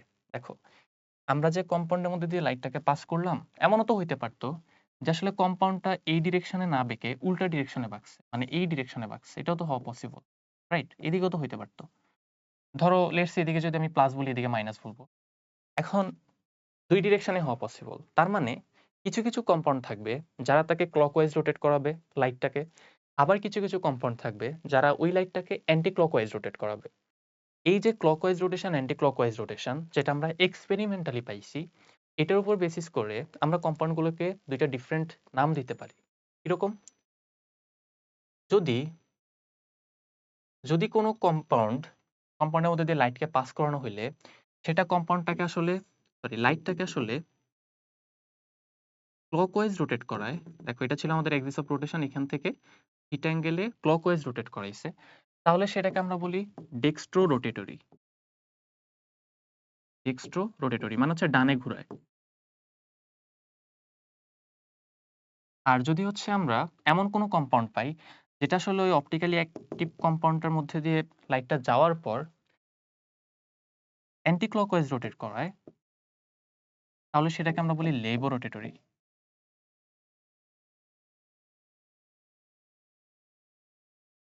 তো লেবো রোটেটরি বা ডেক্সট্রো রোটেটরি শর্টে বললে হচ্ছে ডি আর হচ্ছে এল। আচ্ছা, সো এটা একটু মনে রাখতে হবে। এখন কথা হচ্ছে তাহলে ভাইয়া ক্যাপিটাল ডি ক্যাপিটাল এল কি? যেমন তোমরা যদি বাজার থেকে কখনো গ্লুকোজ কিনে খাও, তাইলে দেখার কথা যে কিছু গ্লুকোজের প্যাকেটে লেখা থাকে ডি গ্লুকোজ। যদি খেয়াল করে না থাকো বাজারে যেয়ে দেখো ডেক্সট্রোজও লেখা থাকে কখনো কখনো, আবার ডি গ্লুকোজও লেখা থাকে, একটু প্যাকেটটা দেখো। হ্যাঁ, তো ডি কেন বলতেছে বা এল আসলে কি, এই জিনিসগুলো একটু বোঝার দরকার আছে। বেসিক্যালি ডিএল হচ্ছে এক্সপেরিমেন্টাল একটা ডাটা, যেটা তুমি যখন লাইটটাকে কম্পাউন্ডের মধ্যে দিয়ে পাস করাচ্ছ তখন ওই কম্পাউন্ডটা তোমাকে লাইটের যে ডিরেকশন চেঞ্জ এটা বলবে। এন্ড এই ডিরেকশন চেঞ্জটার উপর বেসিস করে ডানে ঘুরলো নাকি বামে ঘুরলো, বা ওয়ের পরিভাষায় বললে ক্লকওয়াইজ ঘুরলো নাকি অ্যান্টি ক্লকওয়াইজ ঘুরলো, তার উপর বেসিস করে তুমি আসলে স্মল ডি স্মল এলটা পাবা। আর ক্যাপিটাল ডি ক্যাপিটাল এলটা হচ্ছে একটা কনফিগারেশন সিস্টেম যেটা আসলে স্ট্রাকচারকে মিন করে। যেমন তুমি যদি কখনো একটা ডি কম্পাউন্ড পাও, সেটা হইতে পারে আইদার ডি, মানে either small D either small এল। এটা আসলে আমরা আগে থেকে বলতে পারবো না যে ক্যাপিটাল ডি হইলে কি স্মল ডি হবে কিনা বা ক্যাপিটাল ডি হইলে স্মল এল হবে কিনা, কারণ উপরেরটা সবসময় এক্সপেরিমেন্টাল। তুমি এক্সপেরিমেন্ট না করে একটা কম্পাউন্ড সম্পর্কে কখনোই মতামত দিতে পারবে না যে সেটা কি আসলে স্মল ডি হবে নাকি স্মল এল হবে। বাট ক্যাপিটাল ডি ক্যাপিটাল এল এটা আসলে তুমি আগে থেকে বুঝতে পারবা, কম্পাউন্ডটাকে দেখেই বোঝা যায় যে কম্পাউন্ডটা কি ক্যাপিটাল ডি আর স্মল এল। যদিও এই প্রসিডিউরটা আসলে একটা আগের সিস্টেম, মানে ওল্ড সিস্টেম, এখন আসলে ওই ডিএল অনুযায়ী করা হয় না, এখন অন্যভাবে তাদেরকে রিপ্রেজেন্ট করা হয়। বাট স্টিল এটা বুঝে নেওয়াটা বেটার। যেমন আমি যেটা বললাম যে ডি গ্লুকোজ, আমি একটু ডি গ্লুকোজটা আঁকার ট্রাই করি। দেখো ডি গ্লুকোজটা হচ্ছে এখানে একটা সিএইচও গ্রুপ থাকবে, এখানে একটা ওএইচএস এইচ থাকবে। এন্ড গ্লুকোজের ক্ষেত্রে আসলে ৩ নাম্বার কার্বনের OH গ্রুপটা এই পাশে থাকে। তারপর আবার OH আছে, H আছে, এখানে আবার OH আছে, H আছে, আর শেষে CH2OH আছে। নাও এটা আসলে আমরা কেমনে ডিফাইন করি যে কিভাবে এটা ডি গ্লুকোজ হয় বা এল গ্লুকোজ হলে কিরকম হইতো? হুম, হুম। আচ্ছা, তো ডি গ্লুকোজ আমরা এই সেন্সে বলি যে এখানে দেখো কয়টা কাইরাল সেন্টার আছে। ফার্স্ট অফ অল এটা কোনো কাইরাল না, কারণ এখানে কার্বন ডাবল বন্ড অক্সিজেন আছে। সো কার্বনের ৪টা হাতে ৪টা ডিফারেন্ট জিনিস নাই। এটা কাইরাল হবে না। এটা একটা কাইরাল। আমি একটু অন্য কালার নেই। ওকে, সো এটা একটা কাইরাল সেন্টার, এটা একটা কাইরাল সেন্টার, এটাও একটা কাইরাল সেন্টার, এটাও একটা কাইরাল সেন্টার। মানে প্রত্যেকটা কার্বনে আসলে ডিফারেন্ট ডিফারেন্ট গ্রুপ কানেক্টেড। তো ৪টা কাইরাল সেন্টার অ্যান্ড ডিএল সিস্টেমটা ডিফাইন করা হয় এইভাবে যে ফাংশনাল গ্রুপটা থেকে সবচেয়ে দূরের যে কাইরাল সেন্টার, সেই কাইরাল সেন্টারে এই OH টা কোন পাশে আছে। এটা হচ্ছে শর্টকাট ওয়ে। আমি তোমাকে ফর্মুলা দিয়ে বলতেছি না, শর্টকাট বলতেছি। ফাংশনাল গ্রুপটা এখানে দেখো অ্যালডিহাইড গ্রুপ, এখানে অ্যালকোহল গ্রুপ। নিশ্চয়ই অ্যালডিহাইডের প্রায়োরিটি বেশি। তো এটা হবে ফাংশনাল গ্রুপ। এবার ফাংশনাল গ্রুপ থেকে সবচেয়ে দূরের কাইরাল সেন্টার হচ্ছে এটা। এখানে যদি OH টা তুমি দেখে বুঝো যে এটা ডান পাশে, এটা শর্টকাট। তাহলে এটাকে তুমি বলবা ডি গ্লুকোজ। যদি বাম পাশে থাকতো তাহলে বলতা এল গ্লুকোজ। আবার ধরো আমি অ্যামিনো অ্যাসিড নিয়ে যদি চিন্তা করি, তোমরা যদি সেল কেমিস্ট্রি পড়ে থাকো বোটানিতে, অর্গানিকেও আছে এগুলো শেষ দিকে, বাট তোমরা এতদূর হোপফুলি এখনো যাও নাই। আচ্ছা, তো সেল কেমিস্ট্রির ক্ষেত্রে তোমার দেখার কথা যে অ্যামিনো অ্যাসিড গুলোর একটা জেনারেল স্ট্রাকচার এরকম আহ, এরকম হয়। কার্বন একটা আর গ্রুপ থাকে, একটা হাইড্রোজেন থাকে, আর হচ্ছে একটা সি ডাবল মাইনাস গ্রুপ বা সি ডাবল এইচ লিখি তোমাদের বোঝার সুবিধার্থে।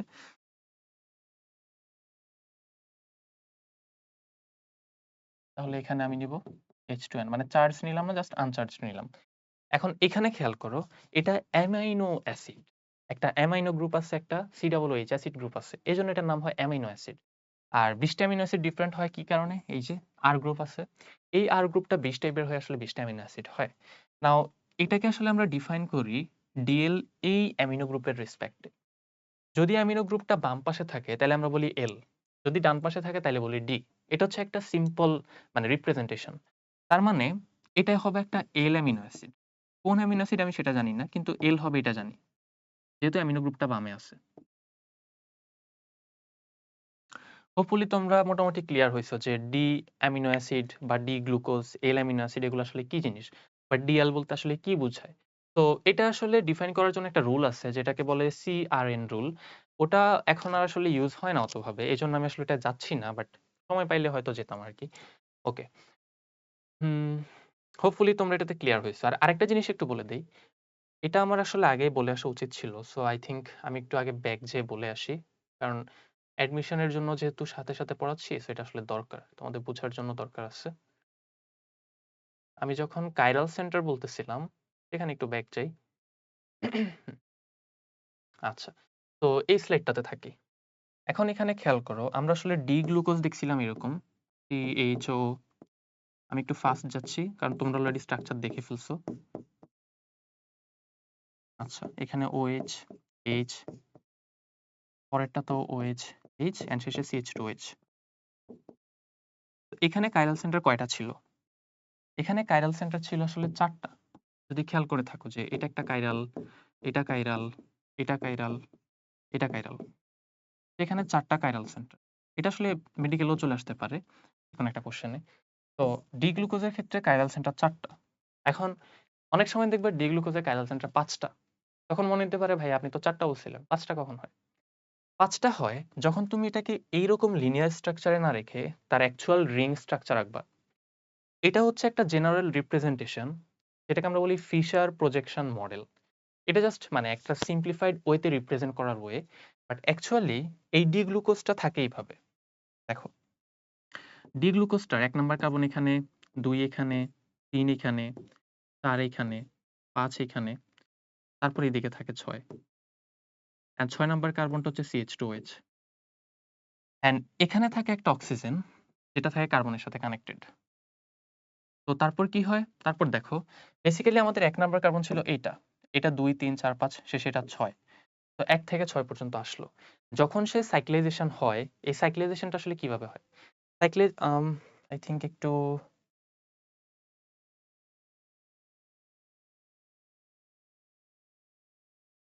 হলো না, সরি। হোয়াটএভার। অনেক ক্লোজ হয়ে গেছে অ্যাকচুয়ালি। একটু ডিস্টিংক্ট করে দেই। আচ্ছা। এখন এই সাইক্লিজাইজেশনটা আসলে কিভাবে হয়? বেসিক্যালি হচ্ছে এই অক্সিজেনটা তার লোন পেয়ার দিয়ে 1 নাম্বার কার্বনকে অ্যাটাক করে। কারণ আচ্ছা থাক, অত ডিটেইলসে এখন না যাই। এগুলো তোমাদের পরে আবার আসবে। সো আই থিংক এখনই তোমাদের কনফিউজ করার দরকার নেই। জাস্ট এটা মনে রাখো যে এখানে আসলে 4টা ডিফারেন্ট গ্রুপ থাকে। OH, H, এখানেও সেম একটা OH থাকবে, H হবে, তারপর OH হবে, H হবে, এখানেও সিমিলার OH হবে, H হবে। এখন খেয়াল করো, আগে কিন্তু 1 নাম্বার কার্বনটা কাইরাল ছিল না।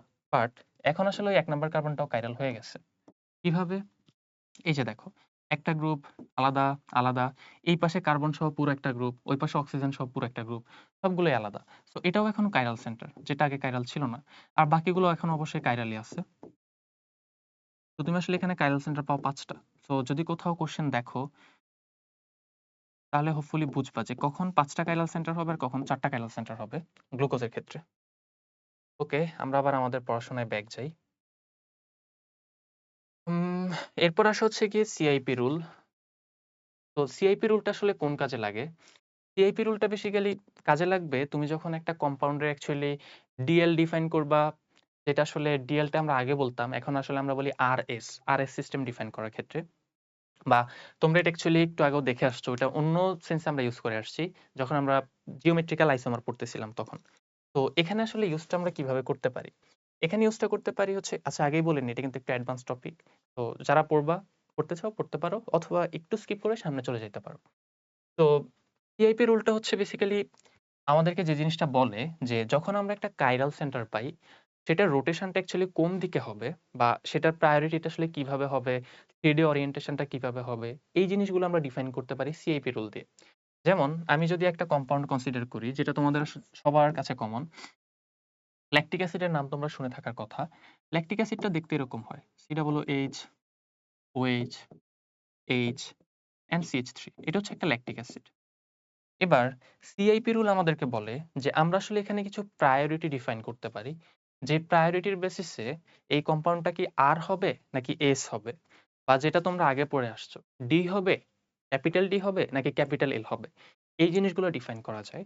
তো যদি কেউ পড়তে ইন্টারেস্টেড থাকো তাহলে আমার সাথে আসো, অথবা হচ্ছে গিয়ে তোমরা একটু ফাস্ট ফরওয়ার্ড করে যাইতে পারো।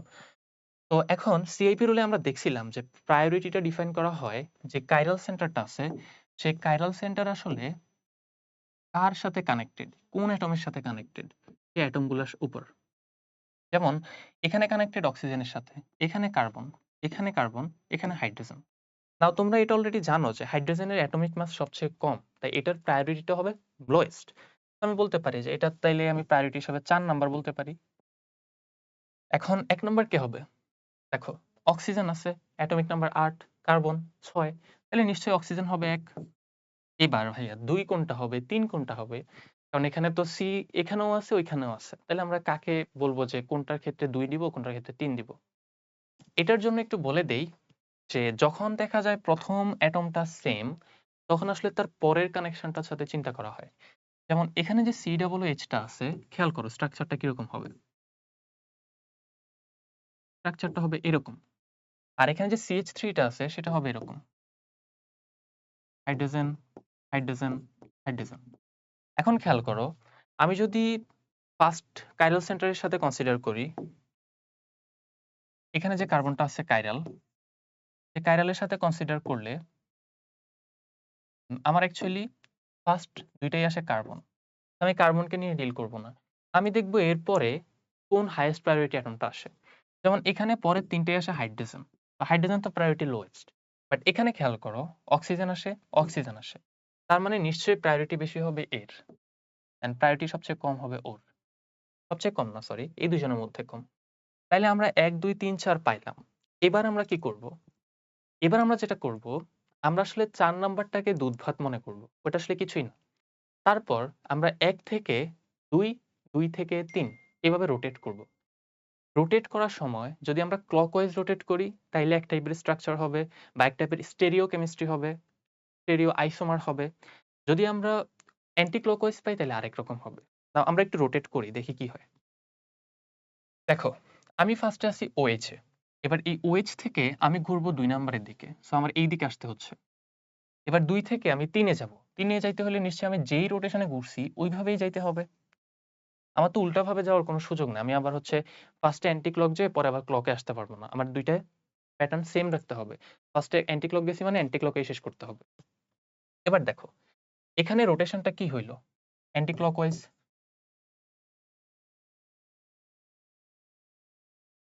এই অ্যান্টি ক্লকওয়াইজ রোটেশনকে আমরা একটা নামকরণ করি বা CIP এর অনুসারে নামকরণ করা। আমি একটু এখানে লিখে দেই যাতে তোমরা আসলে দেখে কেউ হয়তো বুঝবা যে আমি আসলে কি পড়াতে চাচ্ছি। RS system. তো অ্যান্টি ক্লকওয়াইজ রোটেশন হইলে দেখো, শর্টকাট বলি। তুমি দেখো S লেখার সময় S যে তুমি লেখো, এই S লেখার সময় তোমার আসলে অ্যান্টি ক্লকওয়াইজ আসতে হয়। তো মনে রাখবা, যখন তুমি এই রোটেশনটা দিবা, রোটেশনটা যদি অ্যান্টি ক্লকওয়াইজ রোটেশন হয়, তাইলে হয় S বা S স্ট্রাকচার। আর যদি তুমি ক্লকওয়াইজ রোটেশন দাও, দেখো যখন আমরা R লিখি আমাদের কিন্তু ক্লকওয়াইজ ঘুরতে হয়। তো ক্লকওয়াইজ ঘুরতে হয় মানে যখন তুমি দেখবা যে তোমার ১ থেকে ২ হয়ে ৩ এ যাওয়ার জন্য ক্লকওয়াইজ রোটেশন দিতে হচ্ছে, তখন বুঝবা সেটা হচ্ছে একটা R টাইপের কম্পাউন্ড। তো আমি লিখে রাখি যে ক্লকওয়াইজ হলে কি হবে? ক্লকওয়াইজ। ক্লকওয়াইজ হলে হবে R। এগুলো হচ্ছে তাদের অ্যাকচুয়াল স্ট্রাকচার, যেটা আমরা একটু আগে ডিএল নামে পড়ে আসছি, যেটা আগে পড়া হইতো। এখন আর ডিএল নামে পড়া হয় না, এখন আরএস নামে পড়া হয়। তাইলে দেখো এটাকে আমি ডিফাইন করতে পারি যেটা একটা এস স্ট্রাকচার হবে, এবং তারই সাথে আমি এটাও বলতে পারি যেটা কি ডি হবে নাকি এল হবে, ক্যাপিটাল ডি নাকি ক্যাপিটাল এল। দেখো সহজ বাংলায় বললে ওএইচ টা আছে ডান পাশে, তাই এটা হবে ডি। আমি ডি ল্যাকটিক অ্যাসিডও বলতে পারবো এটাকে। হোপফুলি ইট মেক্স সেন্স যে আমি কি বুঝাইতে চাইছি। আমি একটু সামারি করে দিব। তো সিআইপি রোলের সামারি, যখন আমাদের কাছে কাইরাল কার্বন থাকে তার অ্যাকচুয়াল আইসোমার গুলো কিরকম হয় বা স্ট্রাকচার গুলো কিরকম হয় সেটা আমরা কিভাবে বুঝি? সেটা বোঝার জন্য আমরা ইউজ করব সিআইপি রুল। সিআইপি রুল আমাদেরকে বলে যে আমাদের যে কাইরাল সেন্টারটা আছে বা কাইরাল কার্বনটা আছে তার সাথে কানেক্টেড অ্যাটমগুলা কারা? যেই কানেক্টেড অ্যাটমগুলো আছে সেগুলোর মধ্যে সবচেয়ে বেশি অ্যাটমিক নাম্বার কার? যার অ্যাটমিক নাম্বার সবচেয়ে বেশি তার প্রায়োরিটিও বেশি। এবার প্রায়োরিটাইজ করার পর ৪ নাম্বারটা বাদ, সেটা দুধভাত। তুমি ১, ২, ৩ এদের মধ্যে একটা হচ্ছে গিয়ে রোটেশন দিবা।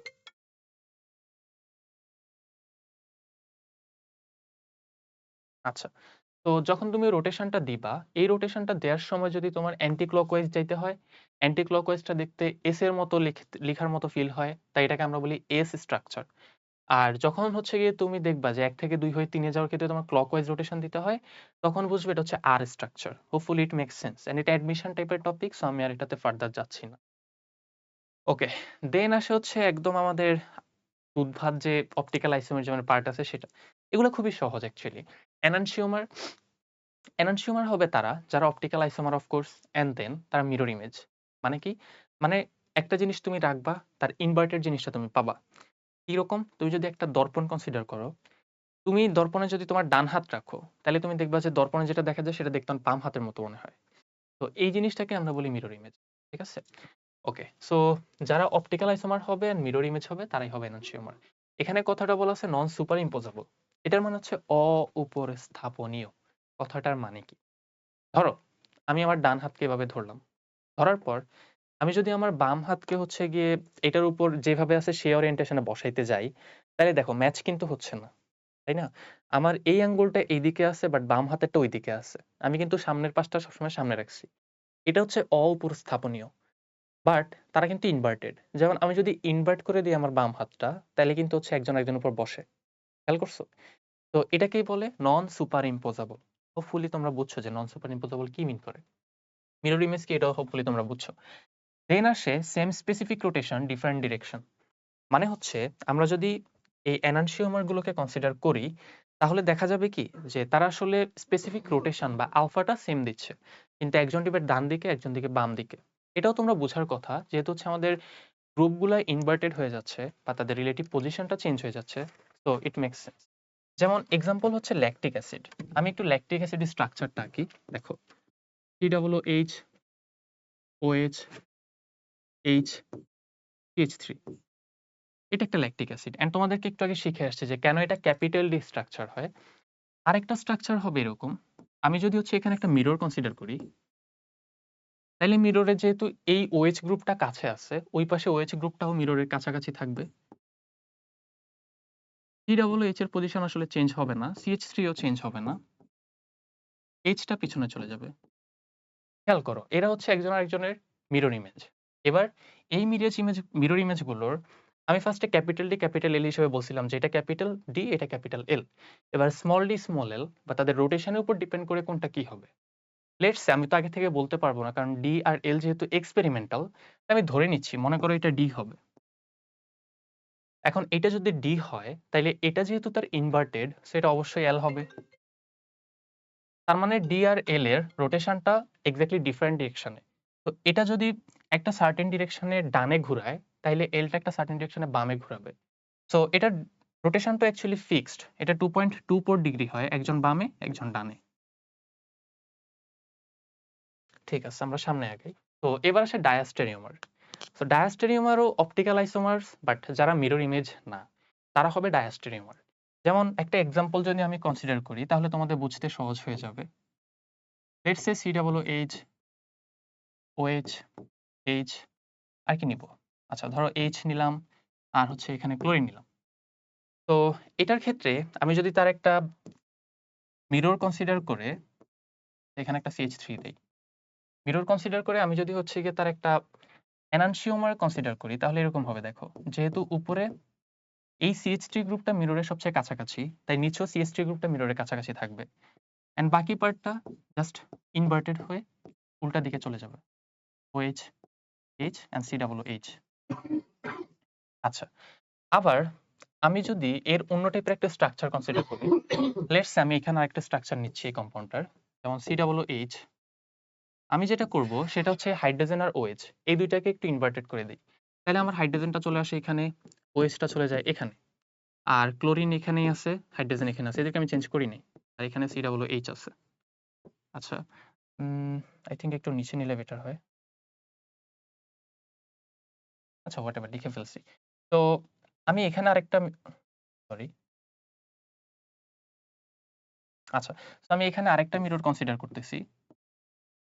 এই মিররের রেসপেক্টে এই যে আমি ফার্স্টে একটা স্ট্রাকচার রাখলাম, তার যদি মিরর ইমেজ আঁকার ট্রাই করি তাহলে দেখো কিরকম হবে।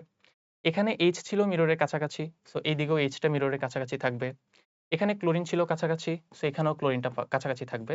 তাহলে অপোজিট গ্রুপগুলোকে তুমি উল্টা পাশে দিয়ে দাও, হাইড্রোজেন। আর COOH এখানে আছে, নিচে CH3 আছে। এখন খেয়াল করো যে আমি যে মিররটা মাঝখানে কনসিডার করলাম ২ ডিরেকশনে, এই মিররের ক্ষেত্রে উপরের গ্রুপটা নিচের গ্রুপটার এনানসিওমার হয়, কারণ এরা মিরর ইমেজ। বা ডান পাশের গ্রুপটা বাম পাশেরটার এনানসিওমার হয়। কিন্তু এদের কি হবে? এরা পরস্পরের কি হবে তাইলে? স্ট্রাকচার তো সেম। এরা কি হবে? এরা তো মিরর ইমেজ না। তো যারা এখানে মিরর ইমেজ হইল না, তারাই আসলে ডায়াস্টেরিওমার হবে। এদেরকে আমরা বলি ডায়াস্টেরিওমার। আর মাঝখানে যারা আছে, একজন আরেকজনের মিরর ইমেজ, তাদেরকে আমরা বলি এনানসিওমার, যেটা আমরা আগেই পড়ে আসছি। ওকে, তো আমরা অলমোস্ট শেষ দিকে। আমাদের আর একটা বাকি আছে, সেটা হচ্ছে মেসো কম্পাউন্ড। মেসো কম্পাউন্ড কারা? বেসিক্যালি যেই কম্পাউন্ডগুলোর ক্ষেত্রে মাঝখানে একটা প্লেন অফ সিমেট্রি কনসিডার করে আমরা উপরের গ্রুপগুলো আর নিচের গ্রুপগুলোকে মিরর ইমেজ হিসেবে কনসিডার করতে পারবো, তাদেরকে আমরা মেসো কম্পাউন্ড বলবো। তো এখানে সবচেয়ে কমন এক্সাম্পল হচ্ছে যেমন মেসো টার্টারিক অ্যাসিড হতে পারে, অথবা আরো অনেকগুলো এক্সাম্পল আমরা নিতে পারি। তো আমি মেসো টার্টারিক অ্যাসিডটা যেহেতু সবচেয়ে বেশি কমন, সেটা নিয়ে একটু আলোচনা করি। COOH, OH, H, এখানেও OH, H, COOH। তো এখানে যদি একটু খেয়াল করো যে কাইরাল সেন্টার অ্যাকচুয়ালি এখানে কয়টা, তো আমরা দেখে বুঝতেছি যে মাঝখানে ২টা কার্বনই অ্যাকচুয়ালি কাইরাল হবে, কারণ এই ২টা কার্বনে ৪টা ডিফারেন্ট গ্রুপ কানেক্টেড আছে। এখানে কার্বনের সাথে অক্সিজেনের ডাবল বন্ড আছে, ওখানে অক্সিজেনের ডাবল বন্ড আছে। সো ৪টা হাতই নেই, ৪টা হাত ফ্রি নেই, বা ৪টাতে ৪টা ডিফারেন্ট জিনিস নেই। তো তারা কাইরাল হবে না। এখন ২টা কাইরাল সেন্টার, এন্ড দেখো আমি যদি মাঝখানে একটা প্লেন অফ সিমেট্রি কনসিডার করতাম, তাহলে এটা একটা মিরর, লেটস সে। এখন এই মিররের রেসপেক্টে এই হাইড্রোজেনটার যে রিলেটিভ পজিশন মিরর থেকে ডিসটেন্স, আর উপরের দিকে যে হাইড্রোজেনের ডিসটেন্স, সেটা কিন্তু সেম। আবার এখানে OH আর OH এই দুইটারও রিলেটিভ ডিসটেন্সটা সেম, বা COOH ও সেম।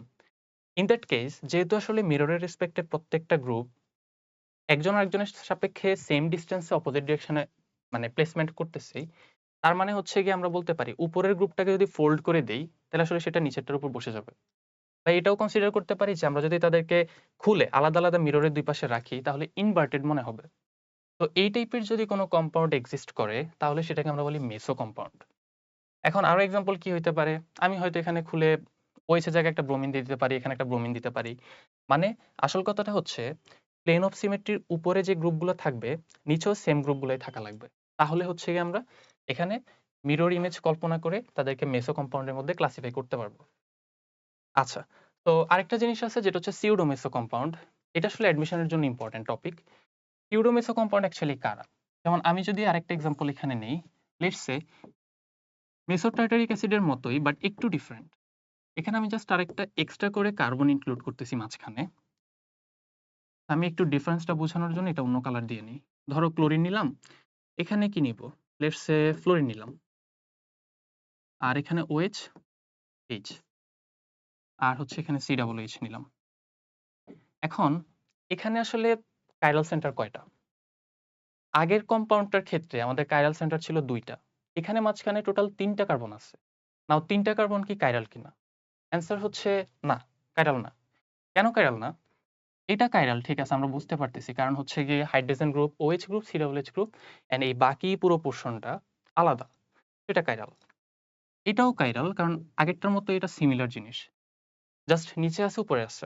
আচ্ছা, কিন্তু মাঝখানেরটার ক্ষেত্রে কি হবে? ক্লোরিন গ্রুপ আলাদা, ফ্লোরিন আলাদা। কিন্তু এই যে উপরের একটা বাল্কি গ্রুপ আর নিচের বাল্কি গ্রুপ, এই ২টা গ্রুপ তো সেম। এই ২টা গ্রুপ যদি সেম হয়, তাহলে কি এই কার্বনটা কাইরাল হওয়া পসিবল? কাইরাল হওয়া পসিবল না। নরমালি এটাই মনে হয়। কিন্তু এটাকে আমরা সিউডো কাইরাল হিসেবে কনসিডার করতে পারি। কোন রেসপেক্টে? একটু আগে আমরা যে সিআইপি রুলটা শিখে আসছিলাম, দেখো। তো আমরা সিআইপি রুলের ক্ষেত্রে বলছিলাম যে তাদের যেরকম রোটেশনটা অ্যান্টি ক্লকওয়াইজ বা ক্লকওয়াইজ, সেই রোটেশনের উপর বেসিস করে তাদের স্ট্রাকচার বা ওই কাইরালের স্ট্রাকচারগুলো এস হইতে পারে অথবা আর হইতে পারে। এখন একটু এই কম্পাউন্ডের ক্ষেত্রে কনসিডার করো তো। এখানে আমরা যদি প্রায়োরিটি ডিফাইন করতাম, তাইলে কাইরাল কার্বনের সাথে ফার্স্টে যুক্ত অক্সিজেন, তো অক্সিজেনের প্রায়োরিটি হয়তো সবচেয়ে হাইয়েস্ট ১। হাইড্রোজেনের প্রায়োরিটি সবসময় হয় লোয়েস্ট, এটা আমরা দেখে আসছি, সরি এটা হবে ৪। নাও আমাদের কাছে আছে COOH গ্রুপ আর হচ্ছে এদিকে আরেকটা গ্রুপ। এখন খেয়াল করো, লেটস সে ধরো এই পাশে কার্বনের সাথে যুক্ত কার্বন, তাইলে হচ্ছে এখানে নিশ্চয়ই কার্বনের সাথে কার্বন, ওই পাশেও কার্বনের সাথে কার্বন। সো প্রায়োরিটি ডিফাইন করতে গেলে অ্যাকচুয়ালি আমাদের এখানে ঝামেলা হয়ে যায়, কারণ ফার্স্টে কার্বন দুইটাই সেম, দুইটারই অ্যাটমিক নাম্বার সেম। তারপর আমরা কি করব, পরের অ্যাটম নিয়ে কনসিডার করব। এখানে পরে আছে অক্সিজেন, এবার এই কার্বনের সাথে কানেক্টেড আছে ফ্লোরিন, ক্লোরিন, কার্বন। তো আমরা দেখব যে কোন পাশের কানেক্টেড অ্যাটমটার অ্যাটমিক নাম্বার বেশি, যেমন এখানে ক্লোরিনের বেশি, তো এর প্রায়োরিটি হবে হাইয়েস্ট। তো আমি একে বলতে পারি ২, তাহলে ও হবে ৩। প্রায়োরিটি ডিফাইন করা শেষ। আচ্ছা, এবার ডিফাইন করার পর আমরা কি করব, আমরা আসলে রোটেট করতে থাকবো। ১ থেকে ২ এ যাব, ২ থেকে ৩ এ যাব। তো আমরা দেখতেছি যে রোটেট করতে গেলে এখানে আসলে এইভাবে ১ থেকে ২ এ এসে ২ থেকে ৩ এ যাইতে হবে। যেটা আসলে আমাদেরকে একটা ক্লকওয়াইজ রোটেশন দেয়। অ্যান্ড আমরা আগেই বলে আসছি যে যদি আমাদের ক্লকওয়াইজ রোটেশন হয়, সেটা দেখতে অনেকটা এই আর এর রোটেশনের মতো। কারণ আরটার রোটেশন হচ্ছে অনেকটা ক্লকওয়াইজ। তার মানে এই স্টেরিও সেন্টারটা বা এই কাইরাল সেন্টারটা অ্যাকচুয়ালি একটা আর কনফিগারেশন। হোয়ারাস তুমি যদি এখানে আসো, নিচের পার্টটায় আসো, তাহলে দেখা যাবে এখানেও প্রায়োরিটি ডিফাইন করলে ১ হবে, অ্যান্ড উপরেরটা আবারও এটা ২ হবে, অ্যান্ড এটা ৩ হবে। এখন যদি তুমি রোটেট করতে যাও, তাহলে দেখো তোমার কিন্তু অ্যান্টি ক্লকওয়াইজ রোটেশন দিতে হচ্ছে। তো বলছিলাম অ্যান্টি ক্লকওয়াইজ রোটেশনটা অ্যাকচুয়ালি এস এর মতো। এস লিখতে আমরা অ্যান্টি ক্লকওয়াইজ আসি। তার মানে এই স্টেরিও সেন্টারটার কনফিগারেশন এস। নাও যেহেতু এইটা আর কনফিগারেশন, এটা এস কনফিগারেশন, তো দুইটার স্ট্রাকচার আলটিমেটলি ডিফারেন্ট, যদিও দেখে মনে হয় দুইটা একই গ্রুপ। অ্যাজ আ রেজাল্ট মাঝখানের কার্বনটাকে আমরা আসলে একটা সিউডো কাইরাল হিসেবে কনসিডার করতে পারি। কোন বেসিসে? তাদের এই স্ট্রাকচারাল ডিফারেন্সটা যেটা আমরা রোটেশনের বেসিসে করতেছি, তাই এটা হবে একটা সিউডো কাইরাল।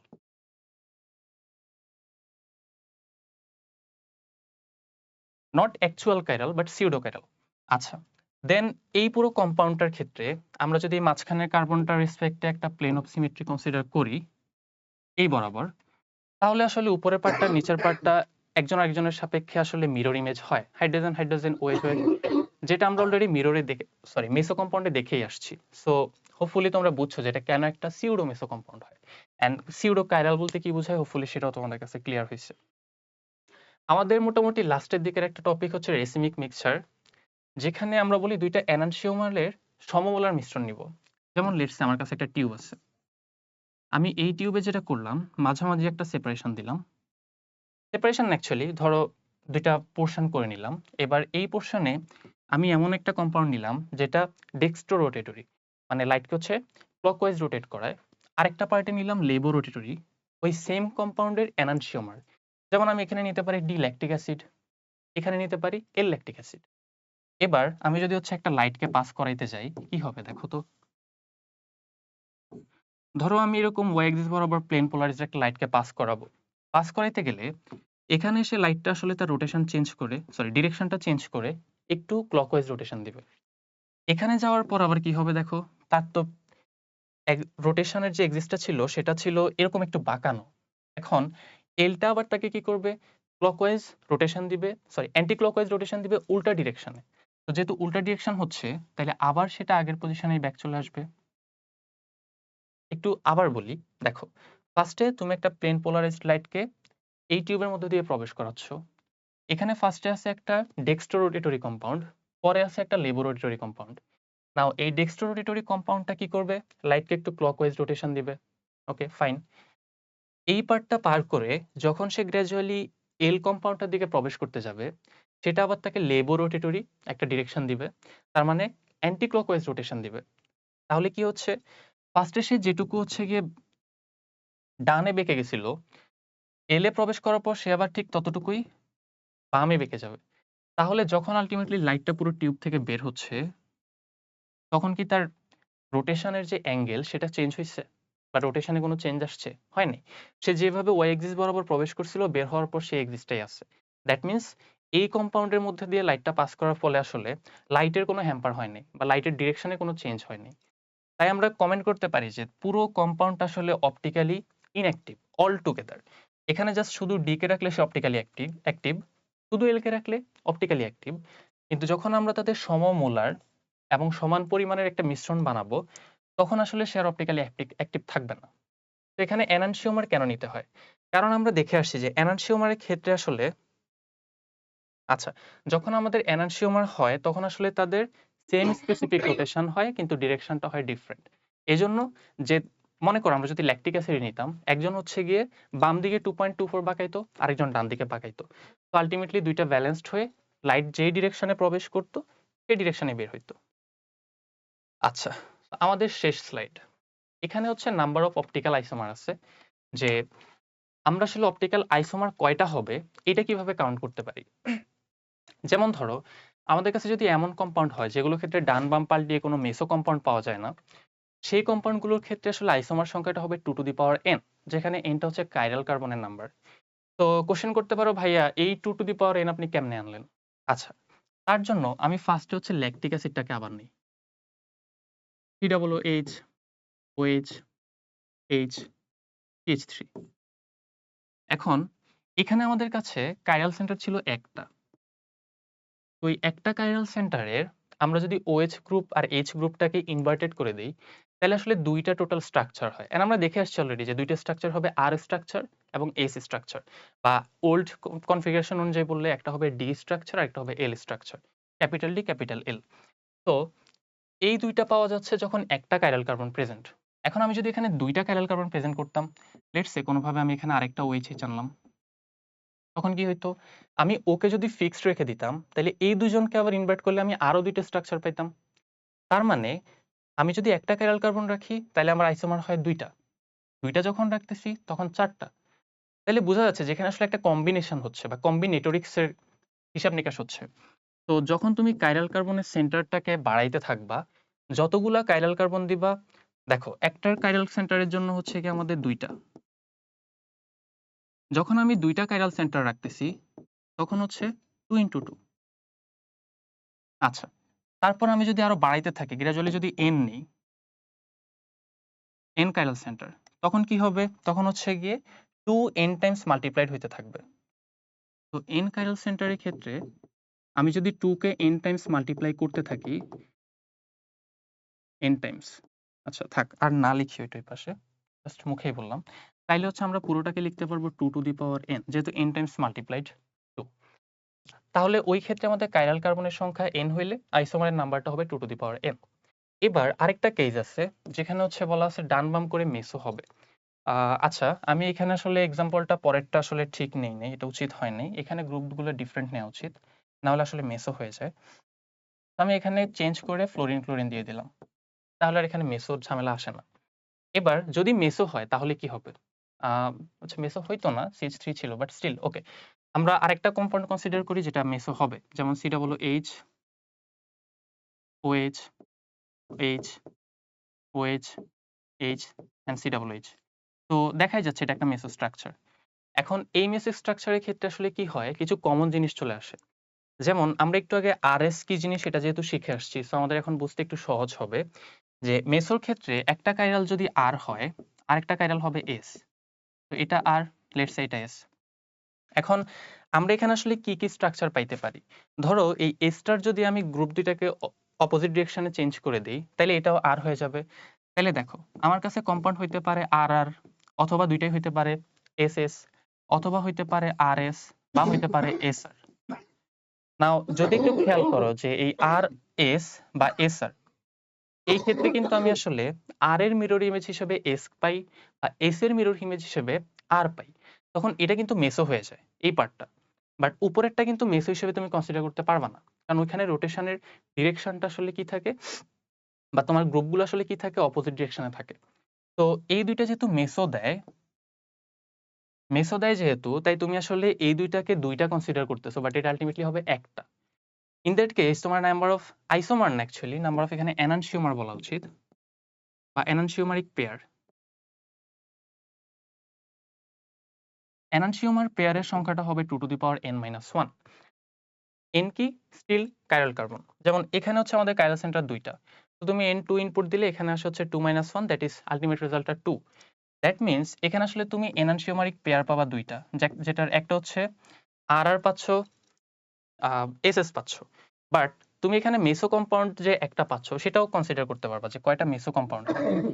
সেটা ডিফাইন করার জন্য এই ফর্মুলা ইউজ করতে পারো 2 to the power n/2 - 1 or n-2 divided by 2, এভাবেও লিখতে পারো। তাইলে এখন কত হচ্ছে আইসোমারের সংখ্যাটা কত হবে? আমরা কিন্তু এখন আইসোমারের সংখ্যাটায় যাইনি। দেখো, এরা অপটিক্যালি আইসোমার, ফাইন, এরা অপটিক্যালি আইসোমার, বাট মেসো কম্পাউন্ডটা কি অপটিক্যালি অ্যাক্টিভ?